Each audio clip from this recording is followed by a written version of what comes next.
ಪ್ರಿಯ ವಿದ್ಯಾರ್ಥಿಗಳೇ, ಇಂದಿನ ಚರ್ಚೆಗೆ ಉಪನ್ಯಾಸಕ್ಕೆ ಸ್ವಾಗತ. ಹಿಂದಿನ ತರಗತಿಯಲ್ಲಿ ನಾವು ಬ್ರಿಟಿಷರು ಭಾರತಕ್ಕೆ ಹೇಗೆ ಬಂದರು, ನಿಧಾನವಾಗಿ ಹೇಗೆ ತಮ್ಮ ಸಾಮ್ರಾಜ್ಯ ಸ್ಥಾಪನೆ ಮಾಡಿದರು ಅಂತ ನಾನು ಹೇಳಿದೆ. 1740ರವರೆಗೆ ನಾವು ಬಂದಿದ್ವಿ. 1740ರವರೆಗೆ ಅಲಿವರ್ದಿ ಖಾನ್ ಬಂಗಾಳದ ನವಾಬ ಇದ್ದ. 1700ಕ್ಕೆ ಅಲ್ಲಿ ಜಾಬ್ ಚಾರ್ನೋಕ್ ಅನ್ನೋರು ಬಂದು ಆ ಕಲ್ಕತ್ತಾ ನಗರವನ್ನು ಸ್ಟಾರ್ಟ್ ಮಾಡಿಕೊಂಡ್ರು. ತಮ್ಮ ವ್ಯಾಪಾರವನ್ನು ಹುಗ್ಲಿ ನದಿಯ ತೀರದಲ್ಲಿ ಆರಂಭಿಸಿದರು ಅಂತ ಹೇಳಿದೆ. ಅಲ್ಲಿಗೆ ಸಮಯ ಆಗಿದ್ದರಿಂದ ಚರ್ಚೆ ನಿಲ್ಲಿಸಿದ್ದೆ. ಈಗ ಅಲ್ಲಿಂದ ಮುಂದೆ ಚರ್ಚೆಯನ್ನು ಮುಂದುವರಿಸ್ಕೊಂಡು ಹೋಗಬೇಕು. ಈಗ 3 ಪ್ರಮುಖವಾದ ಯುದ್ಧಗಳ ಬಗ್ಗೆ ನಾವು ಚರ್ಚೆ ಮಾಡಬೇಕು. ಅವನ್ನ ಕರ್ನಾಟಕ ಯುದ್ಧಗಳು ಅಂತ ನಾವು ಕರಿತೀವಿ. ಒಟ್ಟು 3 ಯುದ್ಧಗಳು ಬರ್ತವೆ. ಅದರ ಒಟ್ಟು ಅವಧಿಯನ್ನು ನೀವು ನೆನಪಿಟ್ಕೋಬೇಕು. ಯಾವ ರೀತಿಯಲ್ಲಿ ಅಂದರೆ 1746ಇಂದ 1760ವರೆಗೆ 3 ಯುದ್ಧಗಳು ಸೇರಿ, 3 ಕರ್ನಾಟಕ ಯುದ್ಧಗಳು ಸೇರಿ ಕ್ರಿಸ್ತಶಕ 1746ರಿಂದ 60ರವರೆಗೆ ಈ ಯುದ್ಧಗಳು ನಡೀತವೆ. ಇದಕ್ಕೆ ಕರ್ನಾಟಕ ಯುದ್ಧಗಳು ಅಂತ ಯಾಕೆ ಕರಿತೀವಿ ಅನ್ನೋದನ್ನು ಫಸ್ಟು ನೀವು ಅದನ್ನು ತಿಳ್ಕೊಳ್ಬೇಕು. ಇಲ್ಲಿ ಕರ್ನಾಟಕ ಅಂದರೆ ಸಾಮಾನ್ಯವಾಗಿ ವಿದ್ಯಾರ್ಥಿಗಳು ಏನು ತಿಳ್ಕೊಳ್ತಾರೆ, ನಮ್ಮ ಈಗಿನ ಕರ್ನಾಟಕ ಅಂತ ತಿಳ್ಕೊಳ್ತಾರೆ. ಹಾಗಲ್ಲ. I will clarify it. Karnataka means it refers to the present Tamil Nadu region. ಈಗಿನ ತಮಿಳ್ನಾಡು ಅಂತ ನಾವೇನು ಕರಿತೀವಿ, ಆವಾಗ ಮಡ್ರಾಸ್ ಅಂತ ಕರಿತಿದ್ರು ಬ್ರಿಟಿಷರ ಕಾಲದಲ್ಲಿ. ಆ ಪ್ರದೇಶಕ್ಕೆ, ಆ ಮಡ್ರಾಸ್ ವಲಯಕ್ಕೆ ಕರ್ನಾಟಕ ಅಂತ ಅವರು ಪದ ಬಳಸ್ತಿದ್ರು. ಮತ್ತು ಇಂಗ್ಲೀಷ್ ಮೀಡಿಯಮ್ದವರು ಸ್ಪೆಲ್ಲಿಂಗ್ ಗಮನಿಸಬೇಕು. ಸಿ ಅಂತ ಬರೀರಿ ಇಂಗ್ಲೀಷ್ ಮೀಡಿಯಮ್ದವರು. ಕನ್ನಡದವ್ರಿಗೆ ಏನು ತೊಂದರೆ ಇಲ್ಲ. ಇಂಗ್ಲೀಷ್ದವರು ಸ್ಪೆಲ್ಲಿಂಗ್ ಕೆ ಅಂತ ಬರಿಬೇಡ್ರಿ, KAR ಅದನ್ನು ಬರಿಬೇಡ್ರಿ. ಇದೇ ಸ್ಪೆಲ್ಲಿಂಗನ್ನು ನೀವು ಬಳಸಬೇಕು. ಕರ್ನಾಟಕ ಅಂದರೆ ಸಿ ಅಂತ ಬರೀರಿ. ಈಗಿನ ತಮಿಳ್ನಾಡು ರೀಜನ್ ಏನಿದೆ ಆವಾಗ ಅದನ್ನು ಕರ್ನಾಟಕ ಅಂತ ಕರಿತಾಯಿದ್ರು. ಈ 3 ಯುದ್ಧಗಳು ಯಾಕೆ ನಡೆದವು ಮತ್ತು ಯಾರ ನಡುವೆ ನಡೆದರು ಅಂತ ಹೇಳಿದ್ರೆ ಅಲ್ಲಿ 2 ಸಂಗತಿಗಳನ್ನು ನೀವು ನೋಟ್ ಮಾಡಬೇಕು. It is A fight between the Britishers versus the French ಅಂತ ಹೇಳ್ತೀವಿ. 2 ಯುರೋಪಿಯನ್ ಶಕ್ತಿಗಳು ಇಲ್ಲಿ ಏನು ಮಾಡ್ತಾಯಿವೆ, ಹೋರಾಟವನ್ನು ಮಾಡ್ತಾಯಿವೆ. ಬ್ರಿಟಿಷರ್ಸ್ ವರ್ಸಸ್ ಫ್ರೆಂಚ್ ಅಂತ ಹೇಳ್ತೀವಿ. ಇಲ್ಲಿ ಬ್ರಿಟಿಷರು ತಮ್ಮ ಸಾಮ್ರಾಜ್ಯ ಸ್ಥಾಪನೆ ಮಾಡಬೇಕು ಅಂತ ಬಂದರು. ಫ್ರೆಂಚರು ಕೂಡ ನಾವು ಸಾಮ್ರಾಜ್ಯ ಸ್ಥಾಪನೆ ಮಾಡಬೇಕು ಅಂತ ಬಂದ್ವಿ. ಫ್ರೆಂಚರ ನಾಯಕತ್ವವನ್ನು ಯಾರು ವಹಿಸಿದ್ರು ಅಂತ ಹೇಳಿದರೆ Dupleix. He was a governor of French East India company. ಇವನೇನಾಗಿದ್ದ ಅಂತ ಹೇಳಿದರೆ he was governor of French East India company. ಇಲ್ಲಿ ಬ್ರಿಟಿಷರ ನಾಯಕತ್ವವನ್ನು ಯಾರು ವಹಿಸ್ಕೊಳ್ತಾರೆ ಅಂದರೆ Robert Clive British East India ಕಂಪನಿಯ ಪರವಾಗಿ ನಿಂತ್ಕೊಳ್ತಾನೆ. ಒಂದು ರೀತಿಯಲ್ಲಿ ಈ ಕರ್ನಾಟಕ ಯುದ್ಧಗಳು ಅಂತ ಹೇಳಿದರೆ ಇವರಿಬ್ಬರ ನಡುವಿನ ಹೋರಾಟಗಳು ಅಂತ ಸಮೀಕರಿಸಬಹುದು. The clash between Robert Clive and Dupleix for establishing their supremacy. ಇದನ್ನು ನಿಮಗೆ KS ಎಕ್ಸಾಮ್ನಲ್ಲಿ ಹೇಗೆ ಕೇಳಿದ್ದಾನೆ ಅಂದರೆ ಸ್ಟ್ರಗಲ್ ಫಾರ್ ಸುಪ್ರೀಮಸಿ ಅಂತ ಅದನ್ನು ನಾವು ಕರೀಬಹುದು. ಅಂದರೆ ತಮ್ಮ ಪ್ರಾಬಲ್ಯವನ್ನು ಸ್ಥಾಪಿಸುವುದಕ್ಕಾಗಿ ನಡೆದಂತಹ ಹೋರಾಟಗಳು ಅಂತ ಹೇಳ್ತೀವಿ. ಇಂಗ್ಲೀಷ್ನಲ್ಲಿ struggle for supremacy in south, ದಕ್ಷಿಣ ಭಾರತದಲ್ಲಿ ತಮ್ಮ ಆಧಿಪತ್ಯವನ್ನು ಮಾಡುವುದಕ್ಕಾಗಿ ನಡೆದ ಹೋರಾಟಗಳು ಅಂತ ಇಂಗ್ಲೀಷ್ನಲ್ಲಿ ಹೇಳ್ತೀವಿ. Struggle for supremacy in the south by 2 colonial powers. ಬ್ರಿಟಿಷರು ತಮ್ಮ ಸಾಮ್ರಾಜ್ಯ ಕಟ್ಟಬೇಕು ಅಂತ ಬಂದರು. ಫ್ರೆಂಚರು ನಾವೇನು ಕಡಿಮೆ, ನಾವು ನಮ್ಮ ಸಾಮ್ರಾಜ್ಯ ಕಟ್ತೇವೆ. ಯಾಕೆಂದರೆ ಭಾರತ ಒಂಥರ ಇದೇ ಇದ್ದಂಗೆ, ಹನಿ ಕೇಕ್ ಇದ್ದಂಗೆ. ಕೇಕ್ ಯಾರಿಗೆ ಬೇಡ, ಎಲ್ರಿಗೂ ಬೇಕು, ನನಗೂ ಬೇಕು, ಅವ್ರಿಗೂ ಬೇಕು. ಈಗ ಎಟ್ ಎ ಟೈಮ್ ಇಬ್ಬರು ಬಂದಾಗ ಅಲ್ಲಿ ಜಗಳ ಆಗುತ್ತೆ. ನನಗೆ ಬೇಕು. ಮನೆಯಲ್ಲಿ ಮಕ್ಕಳು ಜಗಳ ಆಡ್ತಾರೆ ನೋಡಿ, ಏನಾದ್ರು ಸ್ವೀಟ್ ಕೊಟ್ಟರೆ. ಹಾಗಾಯ್ತು ಈ ಕತೆ. They started fighting between each other. ಬ್ರಿಟಿಷರು ನಾವು ಬಿಟ್ಕೊಡ್ಬಾರ್ದು ಅಂತ ಅವರು, ಫ್ರೆಂಚರು ನಾವು ಬಿಟ್ಕೊಡ್ಬಾರ್ದು ಅಂತ ಇವರು. ಇದರ ಪರಿಣಾಮವೇ ಈ 3 ಯುದ್ಧಗಳು. ಈ 3 ಯುದ್ಧ ನಡೆದಿದ್ದೇ ಈ ಕಾರಣಕ್ಕೆ. ಓಕೆ. ಈ ಬ್ಯಾಕ್ಗ್ರೌಂಡನ್ನು ನೀವು ನೆನ್ಪಿಟ್ಕೋಬೇಕು. ಮತ್ತು ಕರ್ನಾಟಕ ಅಂದರೆ ಈಗಿನ ತಮಿಳುನಾಡು ವಲಯ, ನಮ್ಮ ಕರ್ನಾಟಕ ಅಲ್ಲ. ಅದನ್ನು ಕರೆಕ್ಟಾಗಿ ನೆನ್ಪಿಟ್ಕೊಳ್ಳಿ. ಈಗಿನ ತಮಿಳುನಾಡು ಏನಿದೆ ಅದನ್ನು ಆವಾಗ ಕರ್ನಾಟಕ ಅಂತ ಕರೀತಾಯಿದ್ರು. ಅಲ್ಲಿ ಈ ಯುದ್ಧಗಳು ನಡೀತವೆ. ಈಗ ಒಂದೊಂದಾಗಿ ನಾನು ಆ ಯುದ್ಧದ ವಿವರಣೆಯನ್ನು ಕೊಡ್ತೇನೆ. ಓಕೆ. ಈಗ ಮೊದಲನೇ ಕರ್ನಾಟಕ ಯುದ್ಧದ ವಿವರಗಳು ನೋಟ್ ಮಾಡಿಕೊಳ್ಳಿ. ಮೊದಲನೇ ಕರ್ನಾಟಕ ಯುದ್ಧ ಯಾಕಾಗುತ್ತೆ, ಹೇಗಾಗುತ್ತೆ? ಕರ್ನಾಟಕ ಯುದ್ಧ 1, ಫಸ್ಟ್ ಕರ್ನಾಟಕ ವಾರ್ ಅಂತ ಹೇಳ್ತೀವಿ. 1746ರಿಂದ 48, 1756 to 1748 ಮೊದಲನೇ ಕರ್ನಾಟಕ ಯುದ್ಧ ನಡೆಯುತ್ತೆ. ಈ ಯುದ್ಧಕ್ಕೆ ಕಾರಣ ಏನು? ಈಗ ಯಾವುದೇ ಒಂದು ಯುದ್ಧ ನಡೀಬೇಕು ಅಂದರೆ ಅದಕ್ಕೊಂದು ಕಾರಣ ಬೇಕು, ನಿರ್ದಿಷ್ಟವಾದ ಕಾರಣ ಬೇಕು. ನೀವು ಸುಮ್ಮನೆ ಹಾಗೆ ಯುದ್ಧ ಮಾಡೋಕ್ಕಾಗಲ್ಲ. ಇಲ್ಲ ಸರ್ ಬೇಜಾರಾಗ್ಬಿಡಿ ಸರ್, ಟೈಮ್ ಪಾಸಿಗೆ ಒಂದು ಯುದ್ಧ ಮಾಡೋಣ ಅಂತ ಅನ್ಲಿಕ್ಕಾಗಲ್ಲ. ಅದು ಯುದ್ಧ ಬೇರೆ, ನಮ್ಮ ಚರ್ಚೆಗಳು ಬೇರೆ. ಸೊ ಈ ಯುದ್ಧಕ್ಕೆ ಕಾರಣ ಇರೋದು ಯುರೋಪಿನಲ್ಲಿ, ನಮ್ಮ ದೇಶದಲ್ಲಲ್ಲ. ಇದಕ್ಕೆ ರೀಸನ್ ಇದ್ದುದು ಯುರೋಪಿನಲ್ಲಿ. ಸೊ ಯುರೋಪ್ನಲ್ಲಿ ಏನಾಗಿತ್ತು ಅಂತ ಹೇಳಿದರೆ ಆಸ್ಟ್ರಿಯನ್ ವಾರ್ ಆಫ್ ಸಕ್ಸೆಷನ್ ಅಂತ ಹೇಳ್ತಾರೆ. ಅಲ್ಲಿ ಆಸ್ಟ್ರಿಯಾ ಅಂತ ಒಂದು ದೇಶ ಬರುತ್ತೆ. ಅಲ್ಲಿ ಉತ್ತರಾಧಿಕಾರತ್ವಕ್ಕಾಗಿ ಪೈಪೋಟಿ ನಡೆದಿತ್ತು. ಉತ್ತರಾಧಿಕಾರದ ಸಂಘರ್ಷ ಅಂತ ಹೇಳ್ತೀವಿ. ಇದು ನಡೆದಿದ್ದು ಯುರೋಪಿನಲ್ಲಿ, ನಮ್ಮ ದೇಶದಲ್ಲ. ಸಂಘರ್ಷ ಓಕೆ, ಪೆನ್ ಮೂಡ್ತಾ ಇಲ್ಲ ಅಲ್ಲಿ. I think it's not working. Okay. ಉತ್ತರಾಧಿಕಾರಕ್ಕಾಗಿ ಆಸ್ಟ್ರಿಯಾ ದೇಶದಲ್ಲಿ ಪೈಪೋಟಿ ನಡೆದಿತ್ತು. ಆಸ್ಟ್ರಿಯಾ ಅನ್ನೋದು ಒಂದು it's a country in Europe.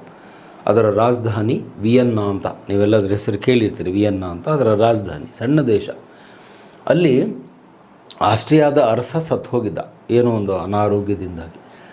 After the death of the Austrian king, ಆ ರಾಜ ಕುಟುಂಬದಲ್ಲಿ ಕಚ್ಚಾಟ ಸ್ಟಾರ್ಟ್ ಆಗಿತ್ತು. ನಾನು ಮುಂದೆ ಅರಸ ಆಗಬೇಕು, ನಾನಾಗಬೇಕು ಅಂತ. ಅದು ಸಹಜವಾಗಿ ಇರುವಂಥದ್ದೇ. ಸಾಮಾನ್ಯ ವ್ಯಕ್ತಿಗಳು ನಿಧನರಾದಾಗ ಅಲ್ಲಿ ಜಗಳ ಆಗಲ್ಲ.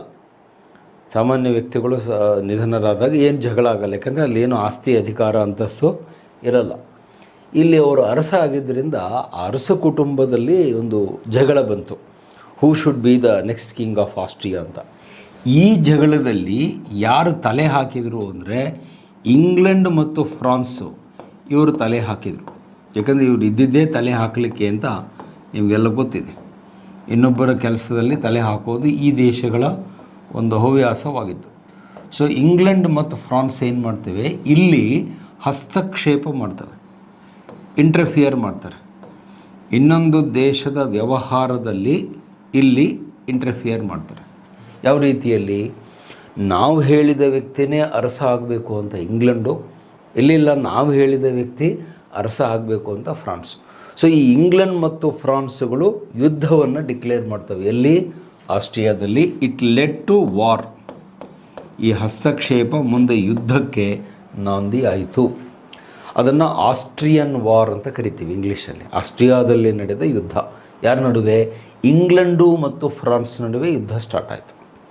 ನೋಡಿ, ಈಗ ಅಲ್ಲಿ ಗಮನ ಕೊಟ್ಟು ಕೇಳಿ. ಯುದ್ಧ ಸ್ಟಾರ್ಟ್ ಆಗಿದ್ದು ಆಸ್ಟ್ರಿಯಾದಲ್ಲಿ. ಜಗಳಾಡ್ತಿದ್ದಿದ್ದು ಯಾರು? ಇಂಗ್ಲೆಂಡ್ ಮತ್ತು ಫ್ರಾನ್ಸ್. ಕಾರಣ ಏನು? ಯಾರು ಮುಂದಿನ ಅರಸ ಅಲ್ಲಿ ಆಗಬೇಕು ಅನ್ನೋದ್ರ ಬಗ್ಗೆ ಜಗಳ ಆಯಿತು. ಆದರೆ ಈ ಜಗಳದ ಒಂದು ಇಫೆಕ್ಟು, ಪರಿಣಾಮ ಅಂತ ಹೇಳ್ತೀವಿ. ಇಲ್ಲಿ ನಡೆದಂಥ ಯುದ್ಧದ ಪರಿಣಾಮ ಎಲ್ಲಿ ಆಯಿತು ಅಂದರೆ ಕರ್ನಾಟಕದಲ್ಲಿ ಆಯಿತು, ನಮ್ಮ ದೇಶದಲ್ಲಿ ಆಯಿತು. ನೋಡಿ, ಎಲ್ಲೋ ನಡೆದಿದ್ದು ಎಲ್ಲೋ ಪರಿಣಾಮ ಬೀರ್ತಾ ಇದೆ. ಈ ಯುದ್ಧದ ಪರಿಣಾಮ ಇಲ್ಲಿ ಉಂಟಾಗ್ತಾ ಇದೆ. ಅವರು ಯುದ್ಧ ಆಡ್ತಿರೋದಲ್ಲಿ ಅದರ ಎಫೆಕ್ಟ್ ಇಲ್ಲಿ ಬೀಳೋದ್ರಿಂದ ಈ ಮೊದಲನೇ ಯುದ್ಧಕ್ಕೆ ನಾವು ಏನಂತ ಕರಿತೀವಿ? ಶ್ಯಾಡೋ ವಾರ್ ಅಂತ ನಿಮಗೆ KS ಅಲ್ಲಿ ಕೇಳ್ತಾನೆ. ಕನ್ಫ್ಯೂಸ್ ಮಾಡಿ ಈ ಥರ ಕೇಳ್ತಾನೆ. ಏನು? ಶ್ಯಾಡೋ ಅಂದರೆ ನಿಮಗೆ ಗೊತ್ತಿದೆ, ನೆರಳು. ಶ್ಯಾಡೋ ಅಂದರೆ ನೆರಳು. ಸೊ ಈ ಯುದ್ಧವನ್ನು ನೆರಳು ಯುದ್ಧ ಅಂತ ನಿಮಗೆ KS ಅಲ್ಲಿ ಕೇಳಿದ್ದಾನೆ. ಸೊ ನೀವಲ್ಲಿ ಏನು ತಿಳ್ಕೊಬಾರ್ದು, ಯುದ್ಧ ಆಡದಲ್ಲಿ ಗಿಡ ಇದ್ದು ನೆರಳಿದ್ದು ಅಂತ ಹಿಂಗಲ್ಲ ಲೆಕ್ಕ. ಸೊ ನೆರಳು ಯುದ್ಧ ಅಂದರೆ ಯುರೋಪಿನಲ್ಲಿ, ಆಸ್ಟ್ರಿಯಾದಲ್ಲಿ ನಡೆದ ಯುದ್ಧದ ಪರಿಣಾಮ, ಇಫೆಕ್ಟು ನಮ್ಮ ದೇಶದಲ್ಲಿ ಆಗಿದ್ದರಿಂದ first war is called a shadow war. ಇದನ್ನು ನೆರಳು ಯುದ್ಧ ಅಂತ ಹೇಳ್ತೀವಿ. ಇವರ ನೆರಳು ಇಲ್ಲಿ ನಮ್ಮ ದೇಶದಲ್ಲಿ ಇತ್ತು. ಇಲ್ಲೇನಾಯಿತು ಕರ್ನಾಟಕದಲ್ಲಿ ಅಂದರೆ ಈ ಎರಡೂ ಕಂಪೆನಿಗಳೇನಿದ್ವಲ್ಲ, ಬ್ರಿಟಿಷ್ ಈಸ್ಟ್ ಇಂಡಿಯಾ ಕಂಪೆನಿ ಒಂದು ಕಡೆ versus French East India company ಇನ್ನೊಂದು ಕಡೆಗೆ. ಸೊ ಇವರು ಜಗಳ ಸ್ಟಾರ್ಟ್ ಮಾಡಿಕೊಂಡ್ರು.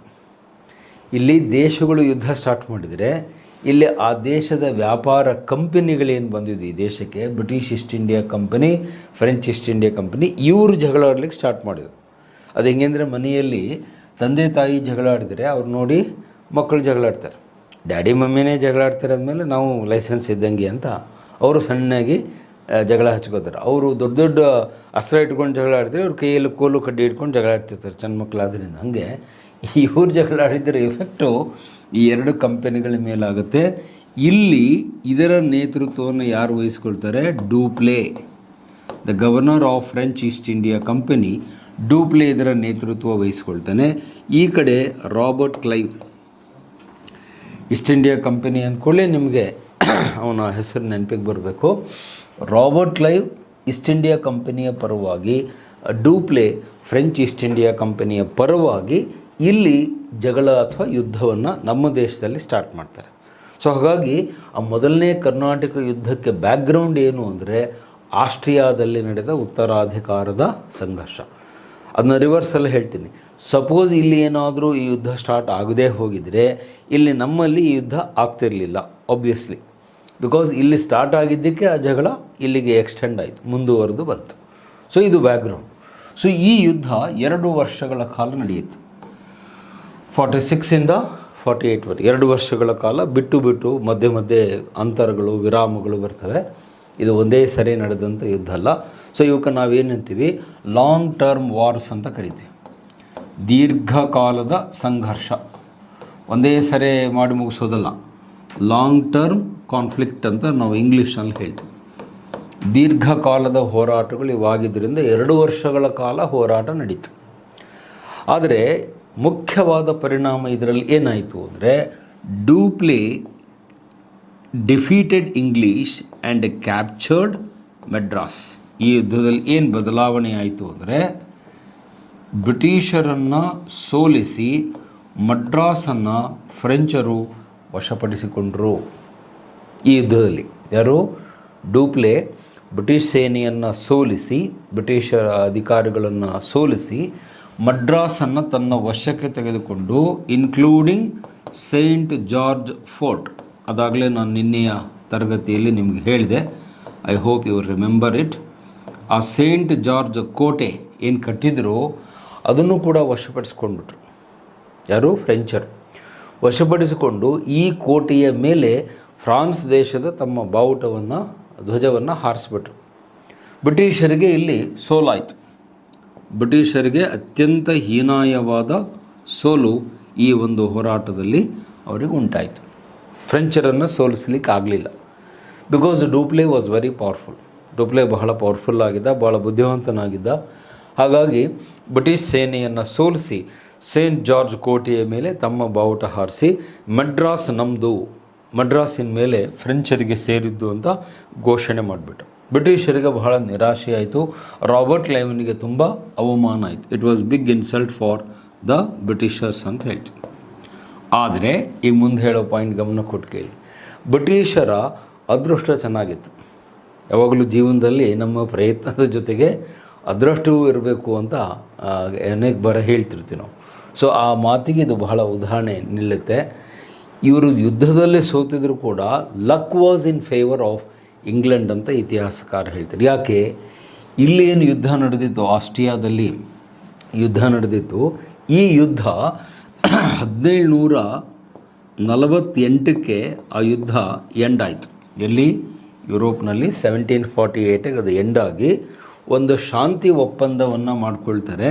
ಅದನ್ನೇನಂತ ಕರೀತಾರೆ ಅಂದರೆ ಐ ಲಾ ಶಾಪಲ್ ಪ್ಯಾಕ್ಟ್ ಅಂತ. ಅದು ಮೊದಲು ಇಂಗ್ಲೀಷಲ್ಲಿ ಬರೋದು, ಆಮೇಲೆ ಕನ್ನಡದಲ್ಲಿ ಹೇಳ್ತೀನಿ. ಇದು ಒಂದು ಸ್ಥಳದ ಹೆಸರು, ಐ ಲಾ ಶಾಪಲ್ ಪ್ಯಾಕ್ಟ್. ಪ್ಯಾಕ್ಟ್ ಅಂದರೆ ಒಪ್ಪಂದ. ಐ ಲಾ ಶಾಪೆಲ್ ಅನ್ನೋದು ಒಂದು ಸ್ಥಳದ ಹೆಸರು, ಆಸ್ಟ್ರಿಯಾದಾದ. It's a name of a place ಅಷ್ಟೇ, ಒಂದು ಸ್ಥಳದ ಹೆಸರು. ಐ ಲಾ ಶಾಪೆಲ್ ಅಂತ ಒಂದು ಉಚ್ಚಾರ ಮಾಡ್ತೀವಿ.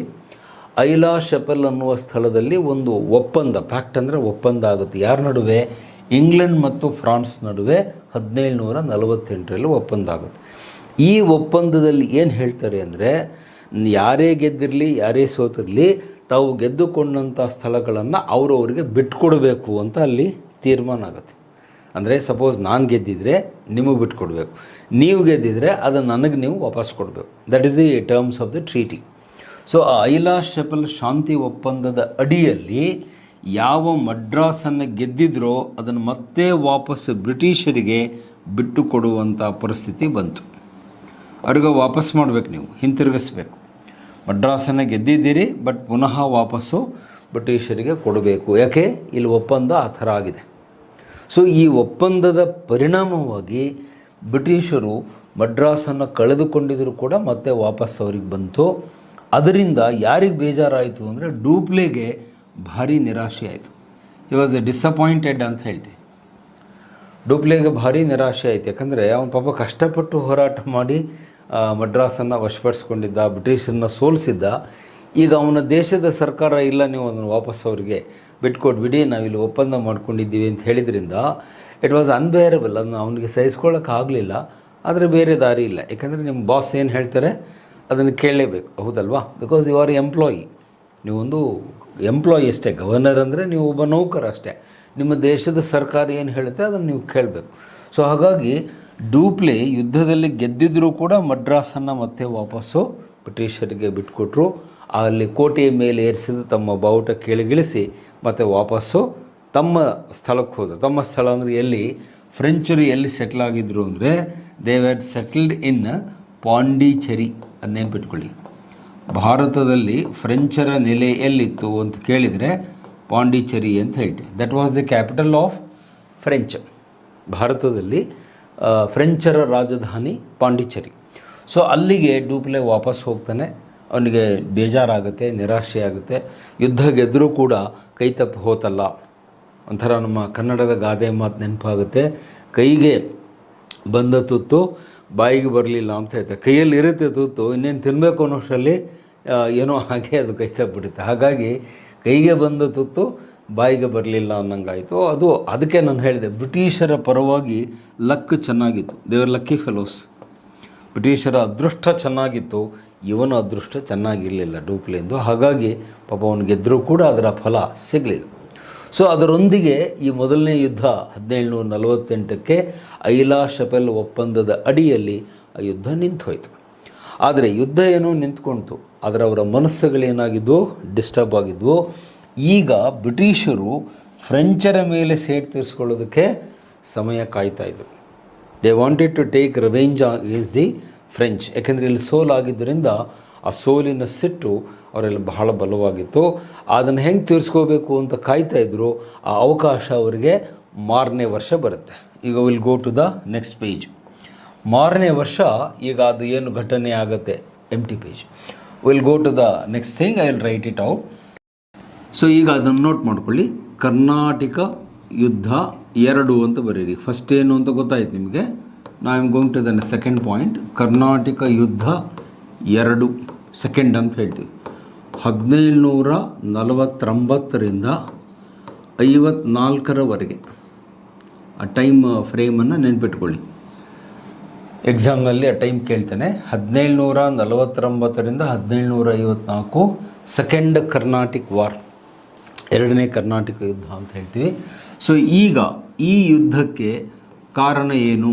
ಫಸ್ಟ್ ಆ್ಯಸ್ ಯೂಶ್ವಲ್ ಕಾರಣ ತಿಳ್ಕೊಳ್ಬೇಕು. What is the reason? ಯುದ್ಧಕ್ಕೆ ಕಾರಣ ಏನು ಅಂತ ಹೇಳಿದರೆ, ಇದು ನಮ್ಮ ದೇಶದಲ್ಲೇ ಇತ್ತು, ಆಂತರಿಕ ಕಾರಣ. ಇದು ಹೊರ ದೇಶದಲ್ಲಿ ಏನಿರಲಿಲ್ಲ. The reason is within India ಅಂತ ಹೇಳ್ತೀವಿ. ನಮ್ಮ ದೇಶದ ಒಳಗಡೆನೇ ಇದಕ್ಕೆ ಕಾರಣ ಇತ್ತು. ಏನಿತ್ತು ಅಂದರೆ, 2 ಸ್ಥಳಗಳಲ್ಲಿ VIP ಗಳ ನಿಧನ ಆಗಿತ್ತು. VIP's ಡೆತ್ ಇನ್ 2 ಪ್ಲೇಸಸ್. ಯಾವ ಸರ್ ಅವು 2 ಪ್ಲೇಸು ಅಂದರೆ, ಇದು ಬೋರ್ಡ್ ಮೇಲೆ ಬರಿತೀನಿ, ಇಲ್ಲಿ ಈ ಥರ 2 ಕಾಲಮ್ ಮಾಡ್ಕೊಳ್ಳಿ. ಈ ಕಡೆ ಹೈದರಾಬಾದ್ ಅಂತ ಈ ಕಡೆ ಬರೀರಿ. ಈ ರೈಟ್ ಸೈಡಲ್ಲಿ ಕರ್ನಾಟಿಕ್ ಅಂತ ಬರೀರಿ. ಸೊ ಕರ್ನಾಟಿಕ್ ಅನ್ನೋದು ಚಿಕ್ಕ ಪ್ರಾಂತ್ಯ, ಸಣ್ಣ ಪ್ರಾಂತ್ಯ. ಹೈದರಾಬಾದ್ ದೊಡ್ಡ ಪ್ರಾಂತ್ಯ. ಓಕೆ, ಇಲ್ಲಿ ನಿಜಾಮ ಇದ್ದ. ಇದರ ಮುಖ್ಯಸ್ಥನನ್ನು ನಿಜಾಮ್ ಅಂತ ಕರಿತಾ ಇದ್ವಿ.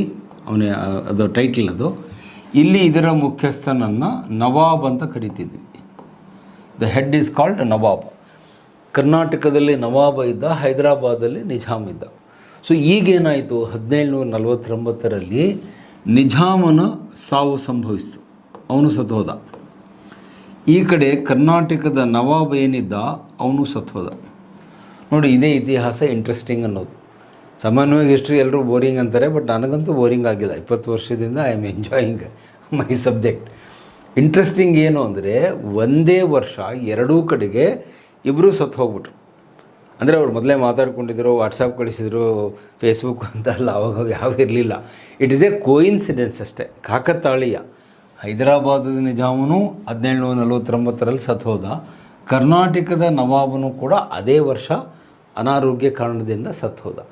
ಈಗ ಪ್ರಾಬ್ಲಮ್ ಏನು, ಎರಡೂ ಕಡೆ ಸತ್ತಿದ್ದರಿಂದ ಎರಡೂ ಕಡೆಗೂ ಜಗಳ ಸ್ಟಾರ್ಟ್ ಆಯಿತು. ಅಂದರೆ ನೆಕ್ಸ್ಟ್ ಯಾರು ಅಧಿಕಾರಕ್ಕೆ ಬರಬೇಕೋ, ನಾನಾಗಲೇ ಹೇಳಿದೆ ಫಸ್ಟ್ ಪಾಯಿಂಟ್ ಬಂದಾಗ, VIP ಗಳು ಸತ್ತಾಗ ಜಗಳ ಶುರುವಾಗುತ್ತೆ.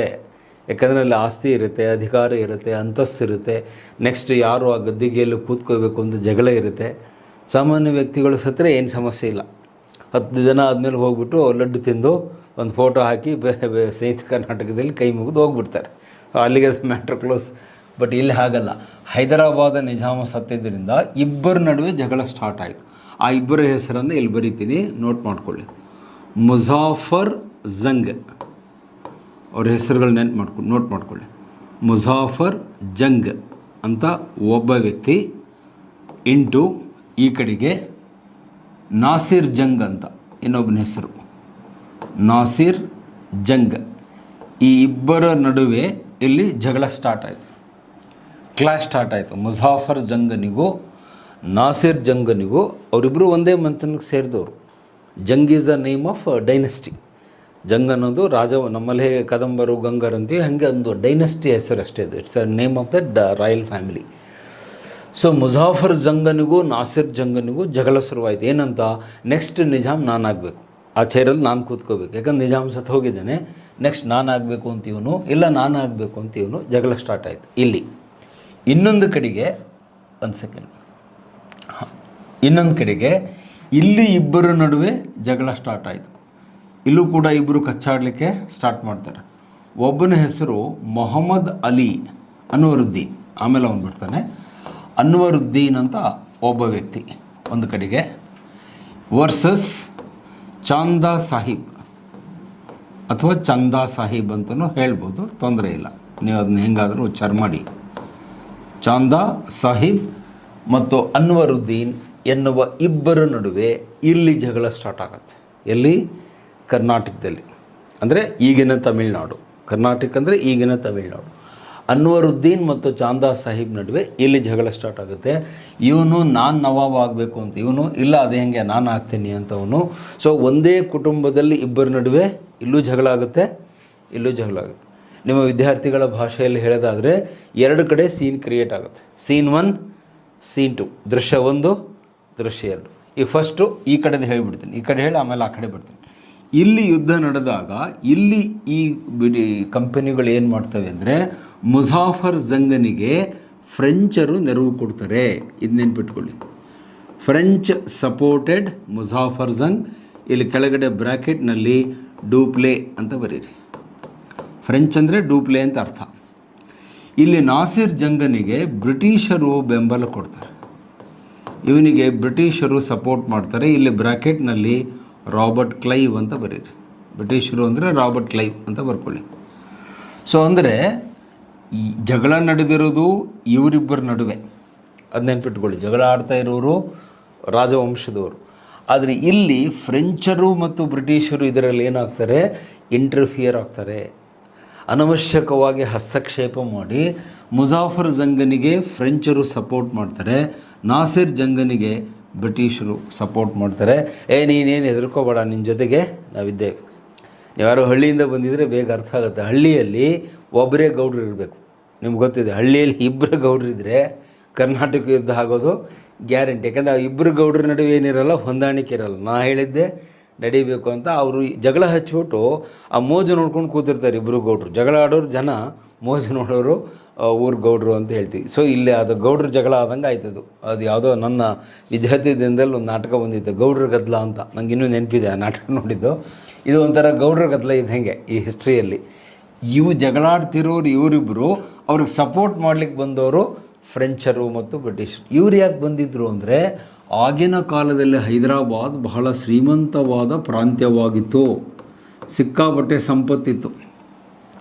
Hyderabad was a very rich province ಅಂತ ಹೇಳ್ತೀವಿ, ಸಾಕಷ್ಟು ಹೇರಳವಾದ ಸಂಪತ್ತಿತ್ತು. ಸೊ ಇದರಲ್ಲಿ ತಾವು ಹೇಳಿದಂಥ ವ್ಯಕ್ತಿ ಗೆದ್ದರೆ ಮುಂದೆ ಆ ಸಂಪತ್ತೆಲ್ಲ ತಮಗೆ ಬರುತ್ತೆ ಅನ್ನುವ ದುರಾಸೆ ಬ್ರಿಟಿಷರಿಗೂ ಇತ್ತು, ಫ್ರೆಂಚರಿಗೂ ಇತ್ತು. ಸೊ ಆ ಉದ್ದೇಶಕ್ಕೆ ಇವರಿಬ್ಬರು ಇದರಲ್ಲಿ ಇಂಟರ್ಫಿಯರ್ ಆಗ್ತಾರೆ. ಡ್ಯೂಪ್ಲೆ ಇವನಿಗೆ ಸಪೋರ್ಟ್ ಮಾಡ್ತಾನೆ, ರಾಬರ್ಟ್ ಕ್ಲೈವ್ ನಾಸಿರ್ ಜಂಗನಿಗೆ ಸಪೋರ್ಟ್ ಮಾಡ್ತಾನೆ. ಸೊ ಈ ಯುದ್ಧ ಕೂಡ ಬಿಟ್ಟು ನಡೆಯುತ್ತೆ. ನಾನಾಗಲೇ ಹೇಳಿದೆ, these are long term war, ಒಂದೇ ಸರಿ ಮುಗಿಯುವಂಥ ಯುದ್ಧಗಳಲ್ಲ, ದೀರ್ಘಕಾಲಿಕವಾದ ಯುದ್ಧ ಅಂತ ಹೇಳ್ತೀವಿ. ಲಾಂಗ್ ಟರ್ಮ್ ಅಂದರೆ ದೀರ್ಘಕಾಲದ ಯುದ್ಧಗಳು. ನೀವಲ್ಲಿ ಒಂದು ಇಸ್ವಿಯನ್ನು ಮೆನ್ಷನ್ ಮಾಡಲಿಕ್ಕಾಗಲ್ಲ. ಈಗ ಉದಾಹರಣೆಗೆ ಬೇರೆ ಯುದ್ಧಗಳಾದರೆ ನೀವೇನು ಮಾಡ್ತೀರಿ, ಒಂದೇ ವರ್ಷ ಹೇಳ್ತೀರಿ. ಈಗ ಪ್ಲಾಸಿ ಯುದ್ಧ ಅಂದರೆ 1757, ಬಕ್ಸಾರ್ ಅಂದರೆ 1764, ಹಿಂಗೆ ಒಂದು ಇಸ್ವಿ ಹೇಳ್ತೀರಿ. ಇಲ್ಲಿ ಹಂಗೆ ಹೇಳಲಿಕ್ಕಾಗಲ್ಲ. ಇದೊಂದು ಅಲ್ವಾ ಬೋರ್ಡ್ ಮೇಲೆ ಬರೆದಿದ್ದೀನಿ, 49ನಿಂದ 54. ಸೊ ಕಂಟಿನ್ಯೂಸ್ ಆಗಿ ಈ ಯುದ್ಧಗಳು ನಡೀತವೆ. 49ರಿಂದ 54ರವರೆಗೆ ಬಿಟ್ಟು ಎರಡೂ ಕಡೆಗೂ ಯುದ್ಧಗಳು ನಡೀತಾ ಇರ್ತವೆ. ಈ ಯುದ್ಧದಲ್ಲಿ ಅಂದರೆ ಈ ಎರಡನೆಯ ಕರ್ನಾಟಕ ಯುದ್ಧದಲ್ಲಿ ಅಂತಿಮವಾಗಿ ಯಾರಿಗೆ ಜಯ ಆಗುತ್ತೆ, ಫೈನಲಿ ಒಂದು ಸಾರಿ ಅವ್ರು ಗೆಲ್ತಾರೆ, ಒಂದು ಸಾರಿ ಇವ್ರು ಸೋಲ್ತಾರೆ, ಅದು ವಿವರಣೆಗಳು ಭಾಳ ಬರುತ್ತೆ. ಈಗ ಅದರ ಫೈನಲ್ ಪಿಕ್ಚರ್ ಕೊಡ್ತೇನೆ. ಅಂತಿಮವಾಗಿ ಯಾರಿಗೆ ಜಯ ಸಿಗುತ್ತೆ ಅಂದರೆ ಬ್ರಿಟಿಷರಿಗೆ ಜಯ ಸಿಗುತ್ತೆ. ಗೆಲುವು ಅಂತಿಮವಾಗಿ ಬ್ರಿಟಿಷರಿಗೆ ಬರುತ್ತೆ, ಇವರಿಗೆ ಸೋಲಾಗುತ್ತೆ, ಫ್ರೆಂಚರಿಗೆ ಸೋಲಾಗುತ್ತೆ, ಗೆಲುವು ಬ್ರಿಟಿಷರಿಗೆ ಬರುತ್ತೆ. ಬಟ್ ಯುದ್ಧದಲ್ಲಿ ಏನಾಗುತ್ತೆ ಅಂತ ನೀವು ಕೇಳಿದರೆ, ಇಬ್ಬರ ಸಾವು ಆಗುತ್ತೆ. ಮುಜಾಫರ್ ಜಂಗ್ ಇವನು ಯುದ್ಧದಲ್ಲಿ ಕೊಲ್ಲಲ್ಪಡ್ತಾನೆ, ನಾಸಿರ್ ಜಂಗ್ ಇವನು ಕೂಡ ಯುದ್ಧದಲ್ಲಿ ಕೊಲ್ಲಲ್ಪಡ್ತಾನೆ. ಇಬ್ಬರು ಸಾಯ್ತಾರೆ ಎಟ್ ಎ ಡಿಫ್ರೆಂಟ್ ಟೈಮ್. ಮುಜಾಫರ್ ಜಂಗನ ಸಾವು ಆಗುತ್ತೆ, ನಾಸಿರ್ ಜಂಗನ ಸಾವು ಆಗುತ್ತೆ. ಬಟ್ ಫೈನಲಿ ಯುದ್ಧದಲ್ಲಿ ಅಲ್ಟಿಮೇಟ್ ರಿಸಲ್ಟ್ ಅಂತೀವಿ, ಅಂತಿಮ ಫಲಿತಾಂಶದಲ್ಲಿ ಯಾರು ಗೆದ್ದರು ಅಂದರೆ ನೀವು ಬ್ರಿಟಿಷರು ಗೆದ್ದರು ಅಂತ ಹೇಳ್ತೀವಿ.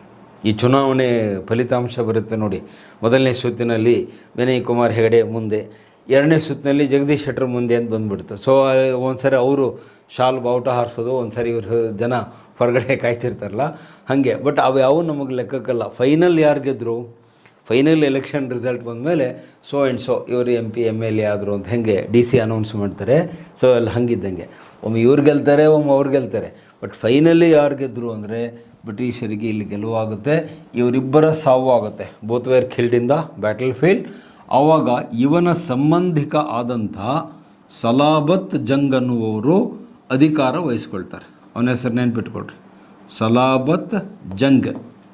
ಇವನೇನಾಗ್ತಾನೆ, ಮುಂದಿನ ನಿಜಾಮನಾಗಿ ಅಧಿಕಾರ ವಹಿಸ್ಕೊಳ್ತಾನೆ. He became Nizam. ಸೊ ಅವನ ಹೆಸರು ಸಲಾಬತ್ ಜಂಗ್ ಅಂತ ಕರೆಕ್ಟಾಗಿ ನೆನ್ಪಿಟ್ಕೊಳ್ಳಿ, ಅದು ಎಕ್ಸಾಮ್ನಲ್ಲಿ ಕೇಳ್ತಾನೆ. ಹೊಸ ನಿಜಾಮಾಗಿ ಯಾರು ಅಧಿಕಾರಕ್ಕೆ ಬಂದರು ಅಂದರೆ Salabat Jung, who was relative of Nasir Jung. ಇವನು ಯಾರು ಅಂತ ಕೇಳಿದರೆ ನಾಸಿರ್ ಜಂಗನ ಸಂಬಂಧಿಕ ಸಲಾಬತ್ ಜಂಗ್ ಅಂತ ಅವನ ಹೆಸರು. ಅವನು ನಂತರ ಅಧಿಕಾರಕ್ಕೆ ಬರ್ತಾನೆ. ಯಾರ ಸಹಾಯದಿಂದ? ರಾಬರ್ಟ್ ಕ್ಲೈವನ ನೆರವಿನಿಂದ ಅಧಿಕಾರಕ್ಕೆ ಬಂದು ಅವನನ್ನು ಹೈದರಾಬಾದದ ನಿಜಾಮ ಅಂತ ಡಿಕ್ಲೇರ್ ಮಾಡಿ ಆ ಇಡೀ ಹೈದರಾಬಾದ್ ಪ್ರಾಂತ್ಯವನ್ನು ತಮ್ಮ ವಶಕ್ಕೆ ಬ್ರಿಟಿಷರು ಪಡ್ಕೊಳ್ತಾರೆ. ಸೊ ಸೋಲ್ ಯಾರಿಗಾಯಿತು ಅಂದರೆ ಡೂಪ್ಲೆಗಾಯಿತು. Dupleix was a big failure. ಇವನು ತಾನು ಅಂದ್ಕೊಂಡಂತೆ ಅಲ್ಲಿ ಯುದ್ಧವನ್ನು ಗೆಲ್ಲಿಕ್ಕಾಗಲಿಲ್ಲ. ಇವನ ಲೆಕ್ಕಾಚಾರಗಳೆಲ್ಲ ಅಲ್ಲಿ ತಲೆ ಕೆಳಗಾಗಿ ಅವನು ಸಪೋರ್ಟ್ ಮಾಡ್ತಿದ್ದಂಥ ವ್ಯಕ್ತಿ ಅಂದರೆ ಮುಜಾಫರ್ ಜಂಗ್ ಯುದ್ಧದಲ್ಲಿ ಕೊಲ್ಲಲ್ಪಟ್ಟಿದ್ದರಿಂದ ಇವನ ಪ್ಲ್ಯಾನು ಅಲ್ಲಿ ಸಕ್ಸಸ್ಫುಲ್ ಆಗಲಿಲ್ಲ. ಇಟ್ ವಾಸ್ ಎ ಫೇಲ್ಯೂರ್ ಅಂತ ಹೇಳ್ತೀವಿ. ಅವನಿಗೆ ಅಲ್ಲಿ ವಿಫಲತೆ ಬಂತು, ತಾನು ಅಂದ್ಕೊಂಡಿದ್ದನ್ನು ಡೂಪ್ಲೆ ಮಾಡಲಿಕ್ಕೆ ಆಗಲಿಲ್ಲ. ಇದು ಈ ಕಡೆಯ ಚಿತ್ರಣ. ಈಗ I'll shift the scene to this side. ಇದೇ ಸಮಯದಲ್ಲಿ ಇಲ್ಲೂ ಕೂಡ ಜಗಳ ನಡೀತಾ ಇತ್ತು. ಅಂದರೆ ಕರ್ನಾಟಕ ಪ್ರಾಂತ್ಯದಲ್ಲಿ ಇಲ್ಲೂ ಜಗಳ ನಡೀತಾ ಇತ್ತು between Anwaruddin and Chanda Sahib. So ಇಲ್ಲಿ ನೀವು ಹೆಂಗೆ ನೆನ್ಪಿಟ್ಕೋಬೇಕು, ಇವನ ಪರವಾಗಿ ಬ್ರಿಟಿಷರು ಸಪೋರ್ಟ್ ಮಾಡಿದರು. ಬ್ರಿಟಿಷರು ಅಂದರೆ ಮತ್ತೆ ನಾನು ಆಗಲೇ ಹೇಳಿದೆ ಬ್ರ್ಯಾಕೆಟ್ನಲ್ಲಿ ರಾಬರ್ಟ್ ಕ್ಲೈವ್. ಚಾಂದಾ ಸಾಹೇಬನ ಪರವಾಗಿ ಫ್ರೆಂಚರು ಸಪೋರ್ಟ್ ಮಾಡಿದರು. ಫ್ರೆಂಚರು ಸಪೋರ್ಟ್ ಮಾಡ್ತಾರೆ. ಫ್ರೆಂಚ್ ಅಂದರೆ ಡೂಪ್ಲೆ ಅಂತ ಅರ್ಥ. ನಾನು ಯಾವಾಗ ಈ ಶಬ್ದ ಬಳಸಿದ್ರು ನೀವು ಅದನ್ನು ಕರೆಕ್ಟಾಗಿ ನೆನ್ಪಿಟ್ಕೋಬೇಕು. ಫ್ರೆಂಚ್ ಅಂದರೆ ಡೂಪ್ಲೆ, ಬ್ರಿಟಿಷ್ ಅಂದರೆ ರಾಬರ್ಟ್ ಕ್ಲೈವ್. ಇದನ್ನು ಮರಿಬೇಡಿ, ಅಂದರೆ ನಿಮಗದು ಪಾಯಿಂಟ್ ಬೇಗ ಅರ್ಥ ಆಗುತ್ತೆ. ಬ್ರಿಟಿಷರು ಅನ್ವರುದ್ದೀನಿಗೆ ಸಪೋರ್ಟ್ ಮಾಡಿದರು, ಚಾಂದಾ ಸಾಹೀಬನಿಗೆ ಫ್ರೆಂಚರು ಸಪೋರ್ಟ್ ಮಾಡ್ತಾರೆ. ಎಲ್ಲಿ? ಕರ್ನಾಟಕದಲ್ಲಿ. ಇಲ್ಲೂ ಕೂಡ ಬಿಟ್ಟು ಯುದ್ಧಗಳಾಗ್ತವೆ. 5-6 ಬಾರಿ ಯುದ್ಧಗಳಾಗ್ತವೆ. ಒಮ್ಮೆ ಇವ್ರು ಗೆಲ್ತಾರೆ, ಒಮ್ಮೆ ಅವ್ರು ಗೆಲ್ತಾರೆ. ಹೀಗೆ ಅದೊಂಥರ ಸ್ವಿಂಗ್ ಇದ್ದಂಗೆ. ಸ್ವಿಂಗ್ ಅಂದರೆ ನಿಮ್ಗೆ ಗೊತ್ತಲ್ಲ, ಜೋಕಾಲಿ ಒಮ್ಮೆ ಈ ಕಡೆ ಹೋಗುತ್ತೆ, ಒಮ್ಮೆ ಈ ಕಡೆ ಬರುತ್ತೆ, ಒಮ್ಮೆ ಈ ಕಡೆ ಹೋಗುತ್ತೆ, ಒಮ್ಮೆ ಈ ಕಡೆ ಬರುತ್ತೆ. ಫೈನಲ್ ಎಲ್ಲಿ ನಿಂತ್ಕೊಳ್ಳುತ್ತೆ ಅನ್ನೋದು ಪಾಯಿಂಟು. ಲಾಸ್ಟ್ ಅದು ಎಲ್ಲಿ ನಿಂತ್ಕೊಳ್ತಾರೆ ಅಂತ. ಹಾಗೆ ಸೊ ಒಮ್ಮೆ ಯುದ್ಧ ಈ ಕಡೆಗೆ ಹೋಗುತ್ತೆ, ಆ ಕಡೆ ಬರುತ್ತೆ. ಒಮ್ಮೆ ಅವ್ರ ಕೈ ಮೇಲಾಗುತ್ತೆ, ಒಮ್ಮೆ ಇವ್ರ ಕೈ ಮೇಲಾಗುತ್ತೆ. ಎಂಡ್ ರಿಸಲ್ಟಲ್ಲಿ ಏನಾಗುತ್ತೆ ಅಂದರೆ ಚಾಂದಾ ಸಾಹೇಬ್ ವಾಸ್ ಕಿಲ್ಡ್. ಈ ಯುದ್ಧದಲ್ಲಿ ಇವನ ಸಾವಾಗುತ್ತೆ. ಅವನನ್ನು ಕೊಲ್ತಾರೆ ಬ್ರಿಟಿಷರು. ಚಾಂದಾ ಸಾಹೇಬನ ಸಾವು ಸಂಭವಿಸುತ್ತೆ. ಅನ್ವರುದ್ದೀನ್ ಕೂಡ ಯುದ್ಧದಲ್ಲಿ ಕೊಲ್ಲಲ್ಪಡ್ತಾನೆ. ಇವನ ಸಾವು ಕೂಡ ಯುದ್ಧ ಭೂಮಿಯಲ್ಲಿ ಆಗುತ್ತೆ. Anwaruddin was also killed in the battle field. ಈ ಕಡೆ ಚಾಂದಾ ಸಾಹೇಬ್ ಕೂಡ ಯುದ್ಧದಲ್ಲಿ ಕೊಲ್ಲಲ್ಪಡ್ತಾನೆ. ಆದರೆ ಅನ್ವರುದ್ದೀನನ ಮೊಮ್ಮಗ, ಗ್ರ್ಯಾಂಡ್ ಸನ್ ಅಂತ ಹೇಳ್ತೀವಿ. ಇವನ ಗ್ರ್ಯಾಂಡ್ ಸನ್, ಅವನ ಹೆಸರು ಬಂದು ಮೊಹಮ್ಮದ್ ಅಲಿ ಅಂತ. ಅವನ ಹೆಸರು ನೆನ್ಪಿಟ್ಕೊಳ್ಳಿ, ಮೊಹಮ್ಮದ್ ಅಲಿ ಅಥವಾ ಆಲಿ, ಹೆಂಗಾರೆ ಬರೀರಿ. ಅದು ಇಂಗ್ಲೀಷ್ನಲ್ಲಿ ALI ಅಂತ ಬರುತ್ತೆ. ಸೊ ಇಲ್ಲಿ ಅನ್ವರುದ್ದೀನನ ಗ್ರ್ಯಾಂಡ್ ಸನ್ ಏನಿದ್ದಾನೆ, ಅವನ ಹೆಸರು ಮೊಹಮ್ಮದ್ ಅಲಿ ಅಂತ. ಆ ಮೊಹಮ್ಮದ್ ಅಲಿ ಏನಾಗ್ತಾನೆ, he became the new Nawab of Karnataka. ಅದು ನೆನ್ಪಿಟ್ಕೊಳ್ಳಿ. ಇವನು ಹೊಸ ನವಾಬ್ ಆಗಿ ಅಧಿಕಾರಕ್ಕೆ ಬರ್ತಾನೆ. ಯಾರು? ಮೊಹಮ್ಮದ್ ಅಲಿ, ಅನ್ವರುದ್ದೀನನ ಗ್ರ್ಯಾಂಡ್ ಸನ್, ಮೊಮ್ಮಗ. ಅವನು ಅಂತಿಮವಾಗಿ ಅಧಿಕಾರಕ್ಕೆ ಬರ್ತಾನೆ. ಎಲ್ಲಿ? ಕರ್ನಾಟಕದಲ್ಲಿ. ಇಲ್ಲೂ ಕೂಡ ಚಾಂದಾ ಸಾಹೇಬ್ ಯುದ್ಧದಲ್ಲಿ ಕೊಲ್ಲಲ್ಪಡ್ತಾನೆ. ಇಲ್ಲಿ ವೈಶಿಷ್ಟ್ಯತೆ ಏನು? ಈ ಎರಡನೇ ಯುದ್ಧದಲ್ಲಿ ಒಂದು ವೈಶಿಷ್ಟ್ಯತೆ ಅಂದರೆ ರಾಬರ್ಟ್ ಕ್ಲೈವ್ ಹಾಕಿದಂಥ ಒಂದು ಮುತ್ತಿಗೆ. ಅದನ್ನು ಅನೇಕ ಸಾರಿ ನಿಮಗೆ ಎಕ್ಸಾಮ್ನಲ್ಲಿ ಕೇಳ್ತಾರೆ. ಸೀಜ್ ಆಫ್ ಆರ್ಕಾಟ್ ಅಂತ ನೀವು ಹಿಸ್ಟ್ರಿಯಲ್ಲಿ ಓದಿರ್ತೀರಿ, ಬೈ ರಾಬರ್ಟ್ ಕ್ಲೈವ್. ಇದರಿಂದಾಗಿ ಅವನು ಬಹಳ ಫೇಮಸ್ ಆಗ್ತಾನೆ. Seize of Arcot by Robert Clive. Arcot ಅನ್ನೋದು ಒಂದು ಪ್ರಮುಖವಾದ ಪ್ರಾಂತ್ಯ, ನಗರ. ಅಲ್ಲಿ ಅತಿ ದೊಡ್ಡ ಸೇನೆ, ಚಾಂದಾ ಸಾಹೇಬನ ಅತಿ ದೊಡ್ಡ ಆರ್ಮಿ ಇದ್ದಿದ್ದು ಆರ್ಕಾಟಲ್ಲಿ. ಬಟ್ ಅವನ ರಾಜಧಾನಿ ಯಾವುದಾಗಿತ್ತು ಅಂದರೆ ತಿರುಚನಾಪಳ್ಳಿ ಅಂತ ಹೇಳ್ತೀವಿ. Capital was Tiruchanapalli. ಇವೆಲ್ಲ ತಮಿಳ್ನಾಡಲ್ಲಿವೆ. ಈಗ ನೀವು ತಮಿಳ್ನಾಡಲ್ಲಿ ಹೋದರೆ ಈ ಪ್ಲೇಸ್ಗಳನ್ನು ನೋಡ್ತೀರಿ. ತಿರುಚನಾಪಳ್ಳಿ ಕ್ಯಾಪಿಟಲ್, ರಾಜಧಾನಿ ಆಗಿತ್ತು, ನವಾಬನ ರಾಜಧಾನಿ ಆಗಿತ್ತು. ಆದರೆ ಆರ್ಕಾಟ್ ಪ್ರಮುಖವಾದ ಸ್ಟ್ರಾಟಜಿಕ್ ಕೇಂದ್ರ, ಅಂದರೆ ತಮ್ಮ ಹೆಚ್ಚಿನ ಸೇನೆಯನ್ನೆಲ್ಲ ಅಲ್ಲಿ ಇಟ್ಟಿದ್ರು. ಯಾರು? ಚಾಂದಾ ಸಾಹಿಬ್. ರಾಬರ್ಟ್ ಕ್ಲೈವ್ ಏನು ಮಾಡ್ತಾನೆ ಅಂದರೆ ಒಂದು ಯುದ್ಧ ತಂತ್ರಗಾರಿಕೆ ಮಾಡ್ತಾನೆ, for which he is famous.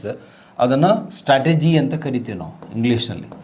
ನಿಮ್ಮ ಶತ್ರುಗಳನ್ನು ಸೋಲಿಸೋದಕ್ಕೆ ನೀವು ಕೆಲವು ಯುದ್ಧ ತಂತ್ರಗಳನ್ನು ಮಾಡ್ತೀವಿ. ಅದರಲ್ಲಿ ರಾಬರ್ಟ್ ಕ್ಲೈವ್ ಭಾಳ ಎಕ್ಸ್ಪರ್ಟ್ ಇದ್ದವು. ಈ ಸ್ಟ್ರಾಟಜಿಯನ್ನು ನಾವು ಇತಿಹಾಸದಲ್ಲಿ ಏನಂತ ಕರಿತೀವಿ ಅಂದರೆ ಡೈವರ್ಷನ್ ಟೆಕ್ನಿಕ್ ಅಂತ ಹೇಳ್ತೀವಿ. ಅಂದರೆ ನಿಮ್ಮ ಶತ್ರುವಿನ ಗಮನವನ್ನು ಬೇರೆಡೆಗೆ ಸೆಳೆಯುವಂತೆ ಮಾಡೋದು, diverting the attention of your enemy. ಇಲ್ಲಿ ರಾಬರ್ಟ್ ಕ್ಲೈವ್ ಮಾಡಿದ್ದದೆ. ಅವನೇನು ಮಾಡಿದ ಅಂದರೆ ತನ್ನ ಚಿಕ್ಕ ಸೈನ್ಯವನ್ನು ತೆಗೆದುಕೊಂಡು ಆರ್ಕಾಟಿಗೆ ಹೋದ. ಎಷ್ಟು ಚಿಕ್ಕ ಸೈನ್ಯ ಅಂದರೆ ನಿಮಗೆ ಅದರ ವಿವರ ಹೇಳಿದರೆ ಆಶ್ಚರ್ಯ ಆಗುತ್ತೆ. ಅರೌಂಡ್ 226 ಸೋಲ್ಜರ್ಸ್ ಅಷ್ಟೇ. ಈಸ್ಟ್ ಇಂಡಿಯಾ ಕಂಪನಿಯ ಕೇವಲ 226 ಸೈನಿಕರನ್ನು ಮಾತ್ರ ಕರೆದುಕೊಂಡು ಅಲ್ಲಿ ಹೋಗಿದ್ದ. ದೊಡ್ಡ ಸೈನ್ಯ ಅಲ್ಲ, ಚಿಕ್ಕ ಸೈನ್ಯ ಅದು. 220 ಅಂದರೆ ಏನು ಭಾಳ ಅಲ್ಲ ಆಗಿನ ಕಾಲದಲ್ಲಿ. 226 ಸೈನಿಕರು ಪ್ಲಸ್ ಫಿರಂಗಿಗಳು, ಅಫ್ಕೋರ್ಸ್ ಅಲ್ಲಿ ಯುದ್ಧದಲ್ಲಿ ಬಳಸಬೇಕಾದಂಥ ಫಿರಂಗಿಗಳು. ಸೊ ಇವನ್ನೆಲ್ಲ ತೆಗೆದುಕೊಂಡು ಹೋಗಿ ಅವನೇನು ಮಾಡಿದ್ದ, ಆ ಆರ್ಕಾಟ್ ಅನ್ನುವಂಥ ಒಂದೇನು ಕೋಟೆ ಇತ್ತು, ನಗರ ಮತ್ತು ಕೋಟೆ, ಆ ಕೋಟೆ ಸುತ್ತ ಮುತ್ತಿಗೆ ಹಾಕಿಬಿಟ್ಟ. ಸೀಜ್ ಅಂದರೆ ಮುತ್ತಿಗೆ ಹಾಕುವುದು ಅಂತ, ಸುತ್ತುವರಿಯುವುದು ಅಂತ ಹಾಕಿ ಅದರ ಒಳಗಡೆ ಇದ್ದಂಥ ಅವನ ಸೇನೆ ಹೊರಗೆ ಬರದಂತೆ ಬ್ಲಾಕ್ ಮಾಡಿದ್ದ. ನೀವು ಒಂದು ವೇಳೆ ಕೋಟೆ ಬಾಗಿಲು ತೆಗೆದು ಹೊರಗೆ ಬಂದರೆ ಅವರು ಫಿರಂಗಿಗಳನ್ನು ಹಾರಿಸಿ ಅವರನ್ನು ಕೊಂದುಬಿಡ್ತಿದ್ರು. ಆಬ್ವಿಯಸ್ಲಿ ನೀವೆಲ್ಲ ನೋಡಿರ್ತೀರಿ, ಸಿನಿಮಾದಲ್ಲಿ ಧಾರಾವಾಹಿಯಲ್ಲೆಲ್ಲ ನೋಡಿರ್ತೀರಿ. ಕೋಟೆಯ ಬಾಗಿಲು ಮುಚ್ಚಿರ್ತಾರೆ, ಹೊರಗಡೆ ಅವರು ಕಾಯ್ತಿರ್ತಾರೆ. ನೀವು ಡೋರ್ ಓಪನ್ ಮಾಡಿದ ತಕ್ಷಣ ಫೈರಿಂಗ್ ಸ್ಟಾರ್ಟ್ ಆಗುತ್ತೆ. So that is called seize. ಅದನ್ನು ರಾಬರ್ಟ್ ಕ್ಲೈವ್ ಮಾಡಿದ್ದ.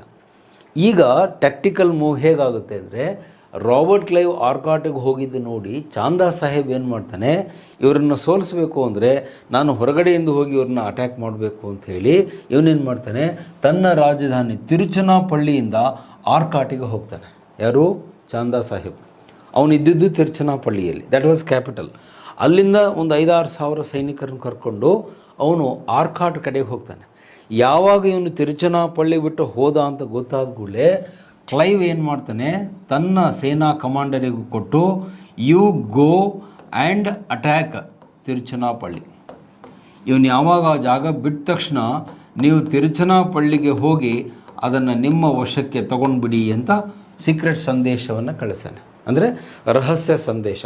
ಯಾಕಂದರೆ ಈಗ ಅರಸ ಅಲ್ಲಿಲ್ಲ, ಜಾಗ ಖಾಲಿ ಇದೆ, ಅಲ್ಲಿ ಬಾಸ್ ಇಲ್ಲ, ಅಲ್ಲಿ ಹೋಗಿದ್ದಾನೆ, ನೀವು ದಾಳಿ ಮಾಡಿರಿ ಅಂತ ತನ್ನ ಮೇಲಾಧಿಕಾರಿಗಳಿಗೆ ಹೇಳ್ತಾನೆ. ಆವಾಗ ರಾಬರ್ಟ್ ಕ್ಲೈವನ ಸಂದೇಶ ತಗೊಂಡು ಬ್ರಿಟಿಷ್ ಬೇರೆ ಅಧಿಕಾರಿಗಳು ಏನು ಮಾಡ್ತಾರೆ, ತಿರುಚನಾಪಳ್ಳಿ ಮೇಲೆ ಅಟ್ಯಾಕ್ ಮಾಡಿಬಿಡ್ತಾರೆ. ಯಾಕಂದರೆ ಅಲ್ಲಿ ಈಗ ಚಾಂದಾ ಸಾಹೇಬ್ ಇಲ್ಲ, ಅವನು ಆರ್ಕಾಟ್ ಕಡೆಗೆ ಹೊರಟಿದ್ದಾನೆ. ಸೊ ಯಾವಾಗ ತಿರುಚನಾಪಳ್ಳಿ ಮೇಲೆ ದಾಳಿ ಆಯಿತು ಅಂತ ಗೊತ್ತಾದ ಕೂಡಲೇ ಅವನಿಗೆ ಶಾಕ್ ಆಗಿಬಿಡುತ್ತೆ. ಅಯ್ಯೋ ಏನು ಮಾಡೋದು, ನನ್ನ ಕ್ಯಾಪಿಟಲ್ಲು ಕೈ ತಪ್ಪಿ ಹೋಯಿತು ಅಂತ. ಅವಾಗ ಅವನು ವಾಪಸ್ ಬರಲಿಕ್ಕೆ ಪ್ರಯತ್ನ ಮಾಡ್ತಾನೆ. ತನ್ನ ರಾಜಧಾನಿ ಉಳಿಸ್ಕೊಳ್ಳೋಕ್ಕೆ ಹೊಳ್ಳಿ ಬರಬೇಕಾದಾಗ ಮತ್ತೊಂದು ಕುತಂತ್ರವನ್ನು ರಾಬರ್ಟ್ ಕ್ಲೈವ್ ಮಾಡ್ತಾನೆ. ಏನು? ಟ್ರಾವಂಕೂರಿನ ರಾಜ, ಅಲ್ಲೊಬ್ಬ ಹಿಂದೂ ರಾಜ ಇರ್ತಾನೆ. ಟ್ರಾವಂಕೋರ್ ಅಂದರೆ ಈಗಿನ ಕೇರಳ, ಟ್ರಾವಂಕೋರ್ನ ಅರಸ. ಅವನು ಇವನ ಬದ್ಧ ವೈರಿಯಾಗಿದ್ದ. ಯಾರಿಗೆ? ಚಾಂದಾ ಸಾಹೇಬನಿಗೆ. ಚಾಂದಾ ಸಾಹೇಬನ ದೊಡ್ಡ ಶತ್ರು ಯಾರು ಅಂದರೆ ದ ಕಿಂಗ್ ಆಫ್ ಟ್ರಾವಂಕೋರ್. ಅವನ ಹೆಸರು ಮಾರ್ತಾಂಡ ವರ್ಮ ಅಂತ ಬರುತ್ತೆ ಇತಿಹಾಸದಲ್ಲಿ. ಅವನು ಇವನ ಬಗ್ಗೆ ಬಹಳ ದೊಡ್ಡ ವೈರತ್ವ ಇಟ್ಕೊಂಡಿದ್ದ ಮತ್ತು ಅವನ ಹತ್ರ ಬಹಳ ದೊಡ್ಡ ಸೇನೆ ಇತ್ತು, ವಿಶೇಷವಾಗಿ ಗಜಪಡೆ. He was famous for his elephant force ಅಂತ ಹೇಳ್ತಾರೆ. ಸಾವಿರಾರು ಆನೆಗಳನ್ನು ಅವನು ಸಾಕೊಂಡಿದ್ದ, ದೊಡ್ಡ ಗಜಪಡೆ ಇತ್ತು. ಅವನ ಗಜಪಡೆ ನೋಡಿದರೆ ಶತ್ರುಗಳು ಹೆದರ್ತಿದ್ರು. ಆಗಿನ ಕಾಲದಲ್ಲೆಲ್ಲ ಯುದ್ಧಗಳು ಆನೆ ಕುದುರೆ ಅವೆಲ್ಲ ನಿಮ್ಗೆ ಗೊತ್ತಿದೆ. ಸೊ ಇವನೇನು ಮಾಡಿಬಿಟ್ಟ ರಾಬರ್ಟ್ ಕ್ಲೈವ್ ಅಂದರೆ, ಸೀಕ್ರೆಟ್ರಾಗಿ ಟ್ರಾವಂಕೋರ್ನ ಅರಸನಿಗೆ ಒಂದು ಪತ್ರ ಕಳಿಸಿ, ನಿನ್ನ ಬದ್ಧ ವೈರಿ ಈಗ ವಾಪಸ್ ಬರ್ತಿದ್ದಾನೆ, ಅವನ ಹತ್ರ ಸೈನ್ಯ ಕಡಿಮೆ ಇದೆ, ನೀನೀಗ ದಾಳಿ ಮಾಡಿದರೆ ಅವನನ್ನು ಕೊಲ್ಲಬಹುದು ಅನ್ನುವ ಒಂದು ಸೀಕ್ರೆಟ್ ಸಂದೇಶವನ್ನು ಕಳಿಸ್ಬಿಡ್ತಾನೆ. ನೀವು ಒಂದು ವೇಳೆ ಈ ಕೆಲಸ ಮಾಡಿದರೆ ನಿನಗೂ ಕೂಡ ನಾವು ಬ್ರಿಟಿಷರು ರಕ್ಷಣೆ ಕೊಡ್ತೀವಿ, ನಿನಗೆ ನಾವು ಸಪೋರ್ಟ್ ಮಾಡ್ತೀವಿ ಅಂತ ಹೇಳಿದ ಕೂಡಲೇ ನಮ್ಮ ಹಿಂದೂ ಅರಸನಿಗೆ ಎಲ್ಲಿಲ್ಲದ ಖುಷಿ ಆಗಿಬಿಡುತ್ತೆ. ಒಳ್ಳೆ ಕೆಲಸ ಆಯಿತು, ನನ್ನ ಶತ್ರುನ ಕೊಲ್ಲುವುದಕ್ಕೆ ಬ್ರಿಟಿಷರು ಹೆಲ್ಪ್ ಮಾಡ್ತಿದ್ದಾರೆ ಅಂಥೇಳಿ ಟ್ರಾವಂಕೋರಿನ ಅರಸ ದಿಢೀರನೆ ತನ್ನ ಸೇನೆಯನ್ನು ತೆಗೆದುಕೊಂಡು ಎಲ್ಲಿಗೆ ಬರ್ತಾನೆ, ಆ ತಿರುಚನಾಪಳ್ಳಿ ಹತ್ತಿರ ಬಂದು ಈ ಚಾಂದಾ ಸಾಹೇಬ್ ಏನು ವಾಪಸ್ ಬರ್ತಾ ಇದ್ದ ಮಾರ್ಗ ಮಧ್ಯದಲ್ಲಿ ಅವನನ್ನು ದಾಳಿ ಮಾಡ್ತಾನೆ. ಅದಕ್ಕೆ ಕೊಲೈಡಿಂಗ್ ಅಂತ ಹೇಳ್ತೀವಿ ನಾವು, ಒಂಥರ ಡ್ಯಾಶ್ ಹೊಡೆದಂಗೆ. ನೀವು ವಾಪಸ್ ಬರಬೇಕಾದಾಗ ನಿಮಗೆ ಡಿಕ್ಕಿ ಹೊಡೆದು ಅಲ್ಲಿ ಇದ್ದಕ್ಕಿದ್ದಂತೆ ಯುದ್ಧ ಕ್ರಿಯೇಟ್ ಆಗುತ್ತೆ, which was totally unexpected by the Chanda Saheb. ಅವನು ಇದರ ನಿರೀಕ್ಷೆ ಕೂಡ ಮಾಡಿರಲಿಲ್ಲ. ಅಲ್ಲಿ ನಡೆದ ಯುದ್ಧದಲ್ಲಿ ಏನಾಗುತ್ತೆ, this king of Travancore killed Chanda Saheb. ಅವನೇನು ಮಾಡ್ತಾನೆ, ಯುದ್ಧದಲ್ಲಿ ಆ ಚಾಂದಾ ಸಾಹೇಬ್ನನ್ನು ಬರೀ ಸೋಲಿಸೋದಷ್ಟೇ ಅಲ್ಲ, ಅವನನ್ನು ಕೊಂದು ಹಾಕ್ತಾನೆ. Chanda Saheb was killed by the king of Travancore. So ಹೀಗಾಗಿ ಈ ಯುದ್ಧದಲ್ಲೂ ಕೂಡ ಫ್ರೆಂಚರಿಗೆ ಹಿನ್ನಡೆಯಾಗುತ್ತೆ. ಇದೆಲ್ಲ ನೋಡಿಕೊಂಡು ಮೂಕ ಪ್ರೇಕ್ಷಕನಾಗಿ ಯಾರು ಕೂತಿದ್ರು, ಡೂಪ್ಲೆ ಕೂತ್ಕೊಂಡಿದ್ದ. ಅವನಿಗಿದು ಯಾವುದೂ ಗೊತ್ತೇ ಆಗಲಿಲ್ಲ, ಎಲ್ಲಿ ಏನು ಮೂಮೆಂಟ್ ಆಗ್ತಾಯಿದೆ ಅನ್ನೋದು ಅವನ ಗಮನಕ್ಕೆ ಬರಲೇ ಇಲ್ಲ. ಅದಕ್ಕೆ ನಾವು ರಾಬರ್ಟ್ ಕ್ಲೈವ್ನನ್ನು ಏನಂತ ಕರಿತೀವಿ, ನಮ್ಮ ಇತಿಹಾಸದಲ್ಲಿ ಗುಳ್ಳೆ ನರಿ ಅಂತ ಹೇಳ್ತೀವಿ. ರಾಬರ್ಟ್ ಕ್ಲೈವ್ ಹೆಂಗೆ ಅಂದರೆ, ಇವನು ಗುಳ್ಳೆ ನರಿ ಇದ್ದಂಗೆ. ಇವನು ಏನು ಮಾಡ್ತಾನೆ ಏನು ಬಿಡ್ತಾನೆ ಅಂತ ಯಾರಿಗೂ ಗೊತ್ತಾಗಲ್ಲ. Most dangerous fellow, the jackal of the East India company ಅಂತ ಇಂಗ್ಲೀಷಲ್ಲಿ ಹೇಳ್ತೀವಿ. ತನ್ನ ಗುಳ್ಳೆ ನರಿ ಬುದ್ಧಿಯಿಂದಾಗಿ ರಾಬರ್ಟ್ ಕ್ಲೈವ್ ಏನು ಮಾಡ್ತಾನೆ, ಈ ಯುದ್ಧವನ್ನು ಅಂತಿಮವಾಗಿ ಗೆದ್ದು ಚಾಂದಾ ಸಾಹೇಬನನ್ನು ಅವನ್ನ ಕೊಲ್ಲುವುದಕ್ಕೆ ಆ ಟ್ರಾವಂಕೋರ್ನ ಅರಸನನ್ನು ಕರೆಸಿ ಅವನ್ನ ಕೊಂದು ಹಾಕ್ತಾನೆ. ಸೊ ಫೈನಲ್ ರಿಸಲ್ಟ್ ಏನಾಯಿತು ಅಂದರೆ, ಇಲ್ಲಿ ಆ ಮೊಹಮ್ಮದ್ ಅಲಿ ಅನ್ನುವಂಥ ವ್ಯಕ್ತಿ ಹೊಸ ನವಾಬನಾಗಿ ಅಧಿಕಾರಕ್ಕೆ ಬಂದ ಅಂತ ನಾನು ಆಗಲೇ ಹೇಳಿದೆ. Mohammed Ali became new Nawab of Carnatic ಪ್ರಾಂತ್ಯದ ಹೊಸ ನವಾಬನಾಗಿ ಅವನು ಅಧಿಕಾರ ವಹಿಸ್ಕೊಳ್ತಾನೆ.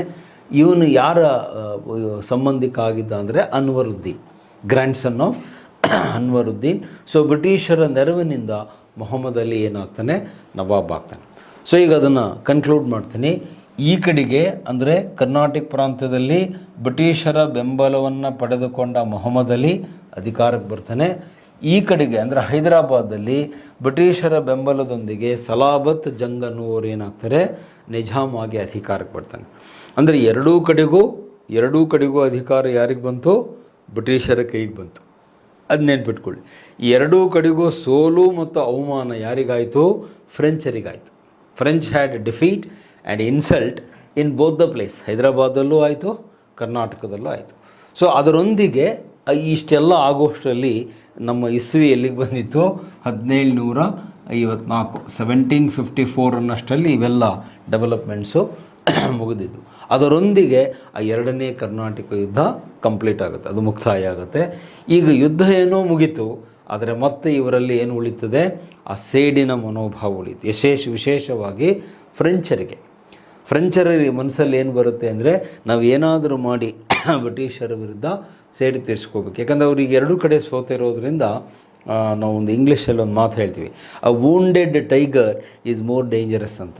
ಗಾಯಗೊಂಡಂಥ ಹುಲಿ ಭಾಳ ಡೇಂಜರಸ್. ಅದು ಯಾವಾಗ ನಿಮ್ಮ ಮೇಲೆ ಬೌನ್ಸ್ ಬ್ಯಾಕ್ ಮಾಡಿ ಅಟ್ಯಾಕ್ ಮಾಡುತ್ತೆ ಗೊತ್ತಿಲ್ಲ. ಸೊ ಈಗ ಫ್ರೆಂಚರ್ ಏನಾಗಿದ್ದರು ಅಂದರೆ ಗಾಯಗೊಂಡ ಹುಲಿ. ಅವರು ಏನಾದರೂ ಮಾಡಿ ಮತ್ತೆ ಬ್ರಿಟಿಷರ ಮೇಲೆ ಸೇರಿ ತೀರಿಸ್ಕೋಬೇಕು ಅಂತ ಕಾಯ್ತಾ ಇದ್ದರು. ಅದು ಮುಂದಿನ ಬೆಳವಣಿಗೆಗೆ ಕಾರಣವಾಗುತ್ತೆ. ಅದನ್ನೇ ನಾವು ಮೂರನೇ ಕರ್ನಾಟಕ ಯುದ್ಧ ಅಂತ ಹೇಳ್ತೀವಿ. ಅದನ್ನು ಈಗ ನೆಕ್ಸ್ಟ್ ಸ್ಲೈಡಲ್ಲಿ we can use the next page. So ಮೂರನೇ ಯುದ್ಧದ ವಿವರಣೆಯನ್ನು ಈಗ ಹೇಳ್ತೀನಿ. ಕರ್ನಾಟಕ ಯುದ್ಧ 3 ಅಂತ ನೋಟ್ ಮಾಡಿ. This is the last one. ಇದಾದಮೇಲೆ ಮುಂದಿನ ಯಾವ ಯುದ್ಧಗಳು ಅಲ್ಲಿ ನಡೆಯೋದಿಲ್ಲ. ಕರ್ನಾಟಕ ಯುದ್ಧ 3, ಸೀರಿಯಲ್ ನಂಬರ್ 3, ಮೂರನೇ ಯುದ್ಧ. ಸೊ ಅದರ ಇಸ್ವಿಯನ್ನು ನೋಟ್ ಮಾಡಿಕೊಳ್ಳಿ. 1756ರಿಂದ 60ರವರೆಗೆ ಇಸ್ವಿಗಳನ್ನ ಕರೆಕ್ಟ್ ನೆನ್ಪಿಟ್ಕೊಳ್ಳಿ. Third Carnatic war 1756 to 1760. ಇಲ್ಲೂ ಅಷ್ಟೇ, ಈ ಯುದ್ಧಕ್ಕೆ ಕಾರಣ ಏನು, ಯಾಕೆ ಈ ಯುದ್ಧ ಸ್ಟಾರ್ಟ್ ಆಯಿತು ಅಂತ ಹೇಳಿದರೆ, ಇದಕ್ಕೂ ಕಾರಣ ಯುರೋಪಿನಲ್ಲಿ ಬರುತ್ತೆ, ನಮ್ಮ ದೇಶದಲ್ಲಲ್ಲ. ಯುರೋಪಿನಲ್ಲಿ ಇದಕ್ಕೆ ಕಾರಣ ಇದೆ. ಏನಾಯಿತು ಯುರೋಪಿನಲ್ಲಿ ಅಂತ ಹೇಳಿದರೆ, 1756ಕ್ಕೆ ಸಪ್ತವಾರ್ಷಿಕ ಯುದ್ಧ ಅಂತ ಸ್ಟಾರ್ಟ್ ಆಗುತ್ತೆ. ಅದೆಲ್ಲ ನೀವು ಹಿಸ್ಟ್ರಿಯಲ್ಲಿ ಓದಿರ್ತೀರಿ, ಆದರೆ ನೆನಪಿರಲ್ಲ. 7 years ವಾರ್ ಅಂತ ಕರೀತಾರೆ. I hope you remember it. 7 years war, 7 ವರ್ಷಗಳ ಯುದ್ಧ ಯುರೋಪಿನಲ್ಲಿ ಆರಂಭವಾಗುತ್ತೆ. ಯಾರ ನಡುವೆ ಅಂದರೆ, again between British and French. ಈ ಯುದ್ಧ ಆಡೋರು ಯಾವಾಗಲೂ ಇವರಿಬ್ಬರೇ, ಅವ್ರು ಫಿಕ್ಸ್ ಯಾವಾಗಲೂ. ಇವರು ಯುದ್ಧ ಆಡಲಿಕ್ಕೆ ಅಂತಲೇ ಕಾಂಟ್ರಾಕ್ಟು, ಫುಲ್ ಟೈಮ್ ಅಗ್ರಿಮೆಂಟ್ ಮಾಡ್ಕೊಂಡಿರೋರು. ಯುರೋಪಿನಲ್ಲಿ ಸಾಕಷ್ಟು ಯುದ್ಧಗಳಾಗಿವೆ. ಈಗ ಅದ್ರ ಬಗ್ಗೆ ಮಾತಾಡ್ಲಿಕ್ಕೆ ಹೋಗಲ್ಲ ನಾನು, ಅದು ಯುರೋಪಿಯನ್ ಹಿಸ್ಟ್ರಿಯಲ್ಲಿ ಬರುತ್ತೆ. ಸೊ ಯುರೋಪಿನಲ್ಲಿ ಬ್ರಿಟಿಷರು ಮತ್ತು ಫ್ರೆಂಚರ ನಡುವೆ 7 ವರ್ಷಗಳ ಯುದ್ಧ, 7 years ವಾರ್ ಸ್ಟಾರ್ಟ್ ಆಯಿತು. ಈ ಯುದ್ಧಕ್ಕೆ ಕಾರಣ ಏನು ಅಂತ ಹೇಳಿದರೆ, ಅಮೇರಿಕಾ ಮತ್ತು ಬ್ರಾಝಿಲ್ನಲ್ಲಿ ಇರುವ ವಸಾಹತುಗಳ ಹಂಚಿಕೆ. ಅದು ನೋಟ್ ಮಾಡ್ಕೊಳ್ಳಿ. ಬ್ರಾಝಿಲ್ ಆ್ಯಂಡ್ ಅಮೇರಿಕಾ, ಬ್ರಾಝಿಲ್ ಮತ್ತು ಅಮೇರಿಕಾದ ಕಾಲನಿಗಳಿಗೆ ಸಂಬಂಧಪಟ್ಟಂತೆ ಈ ಜಗಳ ಬರುತ್ತೆ ನೋಡಿ. ಜಗಳಕ್ಕೆ ಕಾರಣನೇ ಬೇರೆ. ಬ್ರಾಝಿಲ್ ಅಂದರೆ ಸೌತ್ ಅಮೇರಿಕಾ, ದಕ್ಷಿಣ ಅಮೇರಿಕಾ ಖಂಡ, ಮತ್ತು ಅಮೇರಿಕಾದ ಕೆಲವು ವಸಾಹತುಗಳ ಮೇಲೆ ಯಾರ ಹಕ್ಕಿದೆ, ಅವು ನಮಗೆ ಸೇರಿದ್ದು ಅಂತ ಇವರು, ಇಲ್ಲ ನಿಮಗಲ್ಲ ನಮಗೆ ಸೇರಿದ್ದು ಅಂತ. ಸೊ ಇಲ್ಲಿ ಇರುವ ವಸಾಹತುಗಳ ಕುರಿತು ಇವರಿಬ್ಬರ ನಡುವೆ ಯುದ್ಧ ಯುರೋಪ್ನಲ್ಲಿ ಸ್ಟಾರ್ಟ್ ಆಗುತ್ತೆ. ಅದನ್ನು ಸಪ್ತವಾರ್ಷಿಕ ಯುದ್ಧ, 7 ವರ್ಷಗಳ ಯುದ್ಧ ಅಂತ ಕರೀತಾರೆ. ಸೊ ಈ ಯುದ್ಧ ಇಲ್ಲಿ ಸ್ಟಾರ್ಟ್ ಆದ ಕೂಡಲೇ ಆಟೋಮ್ಯಾಟಿಕಲಿ, ಈಗ ಬೋರ್ಡ್ ನೋಡಿ, ಇದರ ಪರಿಣಾಮ ಭಾರತದ ಮೇಲಾಯಿತು. ಇದರ ಇಂಪ್ಯಾಕ್ಟ್ ಎಲ್ಲಿ ಆಯಿತು ಅಂದರೆ ನಮ್ಮ ಮೇಲೆ, ಕರ್ನಾಟಕ ಪ್ರಾಂತ್ಯದಲ್ಲಿ ಆಯಿತು. ಸೊ ಅಲ್ಲಿ ಯುದ್ಧ ಸ್ಟಾರ್ಟ್ ಆಗಿದ್ದಕ್ಕೆ ಅದರ ಎಫೆಕ್ಟು ಇಲ್ಲಿ ಕರ್ನಾಟಕದ ಮೇಲೆ ಉಂಟಾಗುತ್ತೆ. ಅಂದರೆ ಯುದ್ಧ ಫಸ್ಟು ಸ್ಟಾರ್ಟ್ ಆಗಿದ್ದು ಯುರೋಪ್ನಲ್ಲಿ, ಅದು ನೆನ್ಪಿಟ್ಕೊಳ್ಳಿ. ಅದರ ಇಂಪ್ಯಾಕ್ಟ್ ಅಂತ ಹೇಳ್ತೀವಿ ಇಂಗ್ಲೀಷಲ್ಲಿ, ಅದರ ಪರಿಣಾಮ ನಮ್ಮ ರಾಜ್ಯದಲ್ಲಿ ಅಂದರೆ ಕರ್ನಾಟಕದಲ್ಲಿ, ದಕ್ಷಿಣ ಭಾಗದಲ್ಲಿ ಸ್ಟಾರ್ಟ್ ಆಗುತ್ತೆ. ಈ ಯುದ್ಧದ ವಿಶೇಷತೆ ಏನು ಅಂದರೆ, ದ ಹೈಲೈಟ್ ಅಂತ ಹೇಳ್ತೀವಿ. ಈ ಯುದ್ಧದ ಭಾಳ ಇಂಪಾರ್ಟೆಂಟ್ ಹೈಲೈಟ್ ಅಂದರೆ ದ ಯೂಸ್ ಆಫ್ ನೇವಿ. ಮೊದಲ ಬಾರಿಗೆ ನೌಕಾಪಡೆಗಳನ್ನು ಬಳಸಲಾಗುತ್ತೆ. ಯೂಸ್ ಆಫ್ ನೇವಿ ಅಂತ ಹೇಳ್ತೀವಿ. ಈ ಮುಂಚೆ ನಡೆದಂಥ ಯುದ್ಧಗಳಲ್ಲಿ ನೌಕಾಪಡೆಗಳನ್ನು ನಾವು ಬಳಸಿರಲಿಲ್ಲ.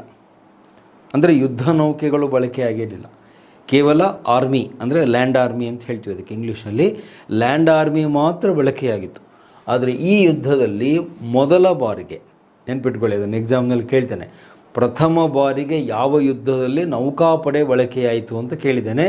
That is third Carnatic war. First time ಯುದ್ಧ ನೌಕೆಗಳನ್ನು ಇಬ್ಬರೂ ಬಳಸ್ತಾರೆ, ಬ್ರಿಟಿಷರು ಬಳಸ್ತಾರೆ, ಫ್ರೆಂಚರು ಬಳಸ್ತಾರೆ. ಸೊ ಈಗ ಅದರ ನಾಯಕತ್ವವನ್ನು ಯಾರು ವಹಿಸ್ಕೊಳ್ತಾರೆ ಅಂತ ನಾನು ಈ ಕಡೆ ಬರಿತೀನಿ. ಒಂದು ಕಡೆಗೆ ಬ್ರಿಟಿಷ್ ಅಂತ ಬರ್ಕೊಳ್ಳಿ, ಈ ಕಡೆ ಫ್ರೆಂಚ್ ಅಂತ ಬರೀರಿ. ಸೊ ಈಗ ಇಬ್ಬರೂ ಕೂಡ ಇಲ್ಲಿ ಹೋರಾಟಕ್ಕೆ ಇಳಿತಾ ಇದ್ದಾರೆ, ಬ್ರಿಟಿಷ್ ವರ್ಸಸ್ ಫ್ರೆಂಚ್. ಎಲ್ಲಿ ದಿಸ್ ಈಸ್ ಲಾಸ್ಟ್, ಇದಾದಮೇಲೆ ಇವರ ಯುದ್ಧ ಮುಗಿದು ಹೋಗುತ್ತೆ. It's the last point. So ಬ್ರಿಟಿಷರು ಮತ್ತು ಫ್ರೆಂಚರ ನಡುವೆ ಫೈನಲ್ ವಾರ್ ಈಗ ಇಲ್ಲಿ ನಮ್ಮ ದೇಶದಲ್ಲಿ ನಡೆಯುತ್ತೆ. ಬ್ರಿಟಿಷರ ನೇತೃತ್ವವನ್ನು ಯಾರು ವಹಿಸ್ಕೊಂಡಿದ್ರು ಅಂದರೆ ಲಾರ್ಡ್ ನೆಲ್ಸನ್ ಅಂತ ಅವನ ಹೆಸರು. ಭಾಳ ಫೇಮಸ್ ಆದಂತಹ ದಂಡನಾಯಕ ಲಾರ್ಡ್ ನೆಲ್ಸನ್. ಅವನಿಗೆ ಒಂದು ಟೈಟಲ್ ಇದೆ, ಇತಿಹಾಸಕಾರರು ಬಿರುದು ಕೊಟ್ಟಿದ್ದಾರೆ. ಏನಂತ? ಲಾರ್ಡ್ ಆಫ್ ದ ಸೀಸ್ ಅಂತ ಕರೀತಾರೆ, ಸಮುದ್ರಗಳ ಅಧಿಪತಿ ಅಂತ ಕರೀತಾರೆ. ಸಿ ಅಂದರೆ ಸಮುದ್ರ. ಲಾರ್ಡ್ ಆಫ್ ದ ಸೀಸ್ ಅಂತ ಅವನಿಗೆ ಬಿರುದಿದೆ. ಜೊತೆಗೆ ನಿಮ್ಮ ವಿದ್ಯಾರ್ಥಿಗಳ ಭಾಷೆಯಲ್ಲಿ ಹೇಳೋದಾದರೆ ಸೋಲಿಲ್ಲದ ಸರದಾರ ಅಂತ. ಅವನು ಎಲ್ಲೆಲ್ಲಿ ಹೋಗ್ತಾನೋ ಎಲ್ಲ ಯುದ್ಧಗಳನ್ನು ಗೆದ್ದು ಬರ್ತ. ಅವನ ಜೀವನದಲ್ಲೇ ಸೋಲು ಅನ್ನೋದು ಅವನ ಡಿಕ್ಷನರಿಯಲ್ಲೇ ಇರಲಿಲ್ಲ. ಅವನು ನೂರಾರು ಯುದ್ಧಗಳನ್ನು ಮಾಡಿದ್ದ ಯುರೋಪ್ನಲ್ಲಿ, ಒಂದೇ ಒಂದು ಬಾರಿ ಕೂಡ ಅವನು ಸೋತಿರಲಿಲ್ಲ. ಅಂಥ ಒಂದು ಬ್ಯಾಕ್ಗ್ರೌಂಡ್ ಯಾರಿಗಿತ್ತು? Lord Nelson. ಅವನೇನು ಮಾಡ್ತಾನೆ, ಬ್ರಿಟಿಷ್ ನೌಕಾಪಡೆಯ ನೇತೃತ್ವವನ್ನು ವಹಿಸ್ಕೊಳ್ತಾನೆ, ನಾನು ಯುದ್ಧ ನಡೆಸ್ತೇನೆ ಅಂತ. ಈ ಕಡೆ ಫ್ರೆಂಚ್ ನೌಕಾಪಡೆಯ ನೇತೃತ್ವವನ್ನು, ಫ್ರೆಂಚ್ ನೇವಿ ಅಂತ ಇಲ್ಲಿ ಬರ್ಕೊಳ್ರಿ, ಫ್ರೆಂಚ್ ನೌಕಾಪಡೆಯ ನೇತೃತ್ವವನ್ನು ಯಾರು ವಹಿಸ್ಕೊಳ್ತಾರೆ? ಲಾ ಬೋಡೇಂಜ್ ಅಂತ ಅವನ ಹೆಸರು. ಅವರ ಹೆಸರುಗಳು ಸ್ವಲ್ಪ ಡಿಫ್ರೆಂಟ್ ಆಗಿವೆ, ಕರೆಕ್ಟಾಗಿ ನೆನ್ಪಿಟ್ಕೊಳ್ಳಿ, ಯಾಕಂದರೆ ಫ್ರಾನ್ಸ್ ದೇಶದ ಹೆಸರುಗಳವು. ಲಾ ಬೋಡೇಂಜ್ ಅಂತ ಅವನ ಹೆಸರು, ಅಧಿಕಾರಿಯ ಹೆಸರು. ಲಾ ಬೋಡೇಂಜ್ ಅನ್ನುವಂಥವನು ಫ್ರೆಂಚ್ ನೌಕಾಪಡೆಯ ನೇತೃತ್ವ ವಹಿಸ್ಕೊಳ್ತಾನೆ. ಲಾರ್ಡ್ ನೆಲ್ಸನ್ ಬ್ರಿಟಿಷರ ನೇತೃತ್ವ ವಹಿಸ್ಕೊಳ್ತಾನೆ. ಇವರಿಬ್ಬರ ನಡುವೆ ಘನಘೋರವಾದ ಯುದ್ಧ ನಡೆಯುತ್ತೆ. ಎಲ್ಲಿ? ನಿಯರ್ ಮೆಡ್ರಾಸ್. ಮಡ್ರಾಸ್ ಬಳಿ ಘನಘೋರವಾದ ಯುದ್ಧ ಇವರಿಬ್ಬರ ನಡುವೆ ನಡೆಯುತ್ತೆ. ಮಡ್ರಾಸ್ ಹತ್ತಿರದಲ್ಲಿ ಘನಘೋರವಾದಂಥ ಯುದ್ಧ ನೌಕಾಪಡೆಗಳ ನಡುವೆ ನಡೆಯುತ್ತೆ. ಈ ಯುದ್ಧದಲ್ಲಿ ಸೋಲು ಯಾರಿಗಾಗುತ್ತೆ ಅಂದರೆ ಲಾ ಬೋಡೇಂಜ್. ಇವನಿಗೆ ಹೀನಾಯವಾದ ಸೋಲು ಇವನಿಗೆ ಸಂಭವಿಸುತ್ತೆ. ಯಾರಿಗೆ? ಫ್ರೆಂಚರ ನೌಕಾಪಡೆಯ ಮುಖ್ಯಸ್ಥ La Bourdonnais was badly defeated. He was crushed ಅಂತ ಹೇಳ್ತಾರೆ ಇಂಗ್ಲೀಷಲ್ಲಿ, ಅಂದರೆ ಸೋತು ಸುಣ್ಣಾಗಿ ಹೋಗ್ಬಿಟ್ಟ ಅಂತಾರಲ್ಲ ಹಾಗೆ. He was crushed by Lord Nelson. ಮತ್ತು ಬ್ರಿಟಿಷರಿಗೆ ಏನೊಂದು ಖುಷಿ ಇತ್ತು ಅಂದರೆ, ಇವನು ಎಲ್ಲೆಲ್ಲಿ ಯುದ್ಧಕ್ಕೆ ಹೋಗ್ತಾನೋ ಅಲ್ಲಿ ಗೆಲುವು 100%. ಅದು ಸೋಲು ಪ್ರಶ್ನೆ ಇಲ್ಲೇ ಇಲ್ಲ, 100% ಅವನು ಎಲ್ಲಿ ಹೋಗ್ತಾನೆ ಅವನು ಯುದ್ಧವನ್ನು ಗೆಲ್ತಾ ಇದ್ದ. ಹಾಗಾಗಿ ಅವರು ಅಂದುಕೊಂಡಂತೆ ಬ್ರಿಟಿಷರಿಗೆ ಗೆಲುವು ಈ ಯುದ್ಧದಲ್ಲಿ ಬರುತ್ತೆ. ಲಾರ್ಡ್ ನೆಲ್ಸನ್ ಡಿಫೀಟೆಡ್ ಲಾ ಬೋಡೇಂಜ್ ನಿಯರ್ ಮಡ್ರಾಸ್. ಮಡ್ರಾಸ್ ಬಳಿ ದೊಡ್ಡ ಯುದ್ಧ ಆಗುತ್ತೆ. ಆ ಯುದ್ಧದಲ್ಲಿ ಅಂದರೆ ಬೇ ಆಫ್ ಬೆಂಗಾಲ್, ಇಲ್ಲಿ ನಾನು ಮಡ್ರಾಸ್ ಅಂತ ಹೇಳಿದರೆ ನೀವು ಅದನ್ನ ಅಂಡರ್ಸ್ಟ್ಯಾಂಡ್ ಮಾಡ್ಕೋಬೇಕು. ಬೇ ಆಫ್ ಬೆಂಗಾಲ್, ಬಂಗಾಳ ಕೊಳ್ಳಿಯ ಹತ್ತಿರದಲ್ಲಿ ಈ ಯುದ್ಧ ನಡೆಯುತ್ತೆ. ಬಂಗಾಳ ಕೊಲ್ಲಿ ಅದು ನಿಮಗೆ ಗೊತ್ತಿದೆ. ಬೇ ಆಫ್ ಬೆಂಗಾಲ್ ಅಂದರೆ ಜಾಗ್ರಫಿಯಲ್ಲಿ ಓದಿರ್ತೀರಿ. ಅಲ್ಲಿ ಯುದ್ಧ ನಡೆದು ಫ್ರೆಂಚರಿಗೆ ಸೋಲಾಗುತ್ತೆ. ಇದು ಒಂದು ಕಡೆಗೆ. ಇನ್ನು ಮತ್ತೊಂದು ಕಡೆ ಕೂಡ ಇಲ್ಲಿ ಯುದ್ಧ ನಡೆಯುತ್ತೆ. ಅದನ್ನು ಲ್ಯಾಂಡ್ ಬ್ಯಾಟಲ್ ಅಂತ ಹೇಳ್ತೀವಿ. ಈ ಥರ ಒಂದು ಲೈನ್ ಮಾಡ್ಕೊಳ್ಳಿ. ಇದು ನೌಕಾಯುದ್ಧ. ಲ್ಯಾಂಡ್ ಬ್ಯಾಟಲ್ನಲ್ಲಿ ಇಲ್ಲಿ ಇನ್ನೊಂದು ಥರದ ಫೈಟು ನಡೆಯುತ್ತೆ. ಅಂದರೆ ಭೂಮಿಯ ಮೇಲೆ ನಡೆದ ಯುದ್ಧ ಅಂತ ನೀವು ಬೇಕಾದ್ರೆ ಬರ್ಕೊಳ್ಬೋದು. ಲ್ಯಾಂಡ್ ಬ್ಯಾಟಲ್ ಅದು ಸಮುದ್ರದಲ್ಲಿ, ಇದು ನೆಲದ ಮೇಲೆ. ಸೊ ಇಲ್ಲಿ ಬ್ರಿಟಿಷರ ನೇತೃತ್ವವನ್ನು ಯಾರು ವಹಿಸ್ಕೊಳ್ತಾರೆ? ಭಾಳ ಫೇಮಸ್ ವ್ಯಕ್ತಿ, ಮತ್ತು ನಿಮ್ಮ ಎಕ್ಸಾಮ್ನಲ್ಲಿ ಅವನ ಬಗ್ಗೆ ಗ್ಯಾರಂಟಿ ಕ್ವಶನ್ ಬರುತ್ತೆ. ಅವನ ಹೆಸರು ನೆನ್ಪಿಟ್ಕೊಳ್ಳಿ, ಐರ್ ಕೂಟ್ ಅಂತ ಅವನ ಹೆಸರು. ಬ್ರಿಟಿಷ್ ಅಧಿಕಾರಿಯ ಹೆಸರು ಐರ್ ಕೂಟ್.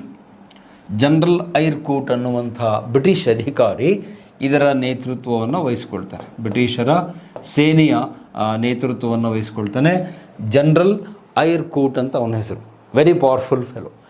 ಈ ಕಡೆಗೆ ಫ್ರೆಂಚ್ ಏನು ಸೇನೆ ಇದೆ, ಆ ಫ್ರೆಂಚರ ಸೇನೆಯ ನಾಯಕತ್ವವನ್ನು ಯಾರು ವಹಿಸ್ಕೊಳ್ತಾರೆ?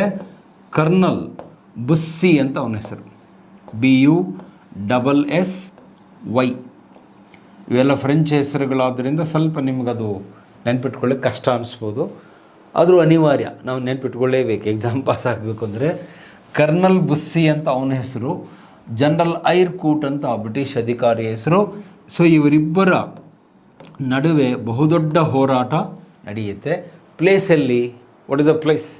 ನೀವೆಲ್ಲೋ ಹಾದಿ ಬೀದಿಯಲ್ಲಿ ಸಪ್ತಾಪುರ ಮೇನ್ ರೋಡಲ್ಲಿ ಫೈಟ್ ಮಾಡೋಕ್ಕಾಗಲ್ಲ.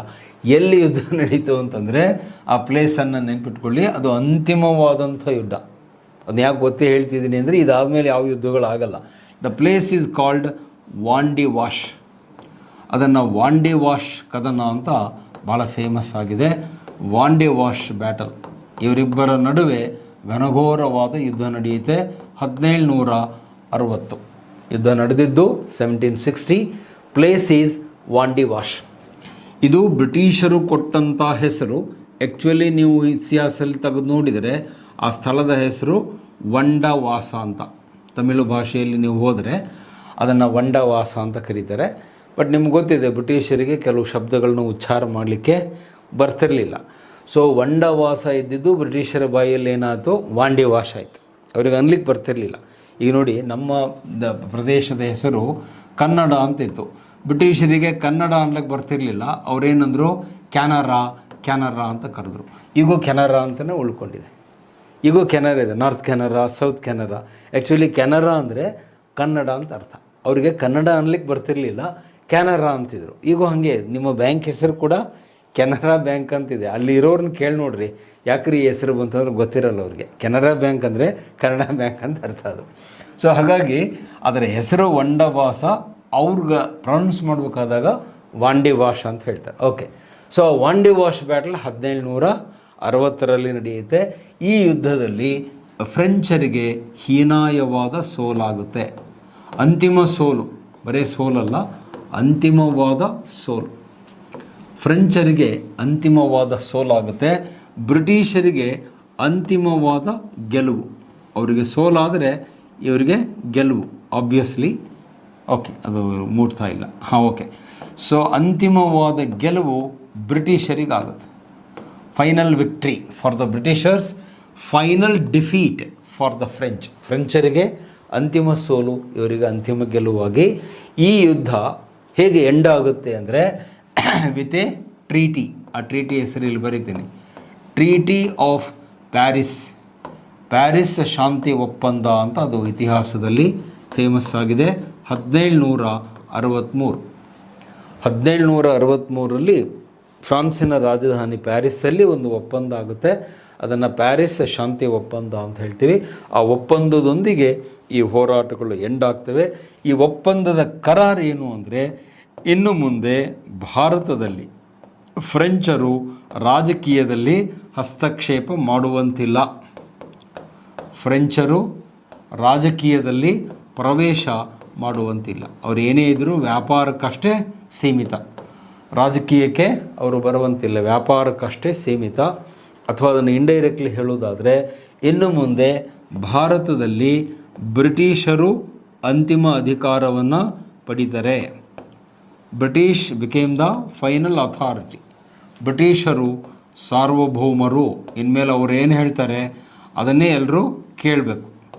ಸಾರ್ವಭೌಮರು ಅಂದರೆ ಫೈನಲ್ ಅಥಾರಿಟಿ ಬ್ರಿಟಿಷರಿಗೆ ಬರುತ್ತೆ. ಫ್ರೆಂಚರು ರಾಜಕೀಯಕ್ಕೆ ಇನ್ಮೇಲೆ ತಲೆ ಹಾಕುವಂತಿಲ್ಲ.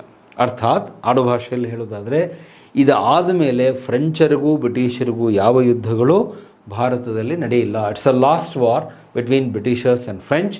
ಆ ಒಂದು ಶಾಂತಿ ಒಪ್ಪಂದ, ಪ್ಯಾರಿಸ್ ಒಪ್ಪಂದ ಆದಮೇಲೆ ಮುಂದೆ ಬ್ರಿಟಿಷರು ಈ ದೇಶವನ್ನು ಆಳುವುದಕ್ಕೆ ರೆಡಿ ಆಗ್ತಾರೆ. They get ready for making the war. ಅದರೊಂದಿಗೆ ಈ ಮೂರೂ ಕರ್ನಾಟಕ ಯುದ್ಧಗಳು ಎಂಡ್ ಆಗ್ತವೆ. ಆ ಯುದ್ಧಗಳ ಸಾರಾಂಶ ಇಷ್ಟೇ, ಇಬ್ಬರೂ ತಮ್ಮ ಸಾಮ್ರಾಜ್ಯ ಕಟ್ಟಲಿಕ್ಕೆ ಬಂದಿದ್ದರು, ಪ್ರಯತ್ನ ಮಾಡಿದ್ರು. ಬಟ್ ಅದರಲ್ಲಿ ಫೈನಲ್ ಸಕ್ಸಸ್ ಆಗಿದ್ಯಾರು? ಬ್ರಿಟಿಷರೇ ಹೊರತು ಫ್ರೆಂಚರಲ್ಲ. ಮತ್ತು ಡೂಪ್ಲೆ ತನ್ನ ಕನಸನ್ನು ಮಾಡಿಕೊಳ್ಳಾರ್ದೇ ಅವನು ತನ್ನ ದೇಶಕ್ಕೆ ವಾಪಸ್ ಹೋಗ್ತಾನೆ, ಫ್ರಾನ್ಸ್ ದೇಶಕ್ಕೆ ವಾಪಸ್ ಹೋಗ್ತಾನೆ. ಅವನ ಸಾಮ್ರಾಜ್ಯ ಕಟ್ಟುವ ಕನಸು ನನಸಾಗಲ್ಲ. ಬಟ್ ಯಾರ ಕನಸು ನನಸಾಗುತ್ತೆ ಅಂದರೆ ರಾಬರ್ಟ್ ಕ್ಲೈವನ ಕನಸು ಇಲ್ಲಿ ನನಸಾಗುತ್ತೆ. ಮುಂದೆ ಅವನೇ ಅತಿ ಮುಖ್ಯವಾದ ಪಾತ್ರ ವಹಿಸಿ ಈ ದೇಶದಲ್ಲಿ ಬ್ರಿಟಿಷ್ ಸಾಮ್ರಾಜ್ಯವನ್ನು ಕಟ್ತಾನೆ. ಅದನ್ನು ನಾಳಿನ ಉಪನ್ಯಾಸದಲ್ಲಿ ಇನ್ನೂ 2 ಯುದ್ಧಗಳು ಬಾಕಿ ಇವೆ. Battle of Plassey battle of Buxar ಅಂತ ಅದನ್ನು ಹೇಳಿಬಿಟ್ಟು ಆಮೇಲೆ ಗವರ್ನರ್ ಜನರಲ್ಗಳ ಬಗ್ಗೆ ಚರ್ಚೆಯನ್ನು ಮುಂದುವರಿಸ್ತೇನೆ. ಸೊ ಐ ಹೋಪ್ ಆ ಕರ್ನಾಟಕ ಯುದ್ಧಗಳ ವಿವರಣೆ ನಿಮಗೆ ಅರ್ಥ ಆಗಿದೆ, ಸರಿಯಾಗಿ ನೆನಪಿಟ್ಕೊಂಡಿದ್ದೀರಿ, ಮತ್ತು ಆ ಪಾಯಿಂಟ್ಸು, ಹೆಸರುಗಳು ಅದನ್ನೆಲ್ಲ ಸರಿಯಾಗಿ ನೆನಪಿಟ್ಕೊಳ್ಳಿ. ಇದ್ರ ಮೇಲೆ ಒಂದು ಕ್ವಶನ್ ಗ್ಯಾರಂಟಿ ಇರುತ್ತೆ. ಪ್ರತಿ ವರ್ಷ KS ಅಲ್ಲಿ ಕರ್ನಾಟಕ ಯುದ್ಧಗಳ ಮೇಲೆ ಒಂದು ಗ್ಯಾರಂಟಿ ಕ್ವಶನ್ ಇರುತ್ತೆ. So please remember the facts, names and other ಡೀಟೇಲ್ಸನ್ನು ಸರಿಯಾಗಿ ನೆನಪಿಟ್ಕೊಳ್ಳಿ. ಓಕೆ, ಸೊ ಅದರೊಂದಿಗೆ ಈಗಿನ ಚರ್ಚೆಯನ್ನು ನಿಲ್ಲಿಸ್ತೇನೆ. ನಾಳೆ ಆ ಬ್ಯಾಟಲ್ ಆಫ್ ಪ್ಲಾಸಿ, ಆಗಲೇ ಸ್ಕ್ರೀನಲ್ಲಿ ಬರ್ತಾ ಇದೆ, ಬ್ಯಾಟಲ್ ಆಫ್ ಪ್ಲಾಸಿ 1757, ಆಮೇಲೆ ಬ್ಯಾಟಲ್ ಆಫ್ ಬಕ್ಸಾರ್ 1764, ಇನ್ನೆರಡು ಯುದ್ಧಗಳಿವೆ. ಅದನ್ನು ನೀವು ತಿಳ್ಕೊಂಡ್ರೆ ಅಲ್ಲಿಗೆ ಯುದ್ಧಗಳೆಲ್ಲ ಮುಗಿತವೆ, ಬ್ರಿಟಿಷರ ಆಡಳಿತ ಸ್ಟಾರ್ಟ್ ಆಗುತ್ತೆ. ಅದರ ವಿವರಣೆಯನ್ನು ನಾನು ಮುಂದಿನ ಚರ್ಚೆಯಲ್ಲಿ ಮುಂದುವರಿಸ್ತೇನೆ. ಥ್ಯಾಂಕ್ ಯು, ಧನ್ಯವಾದಗಳು.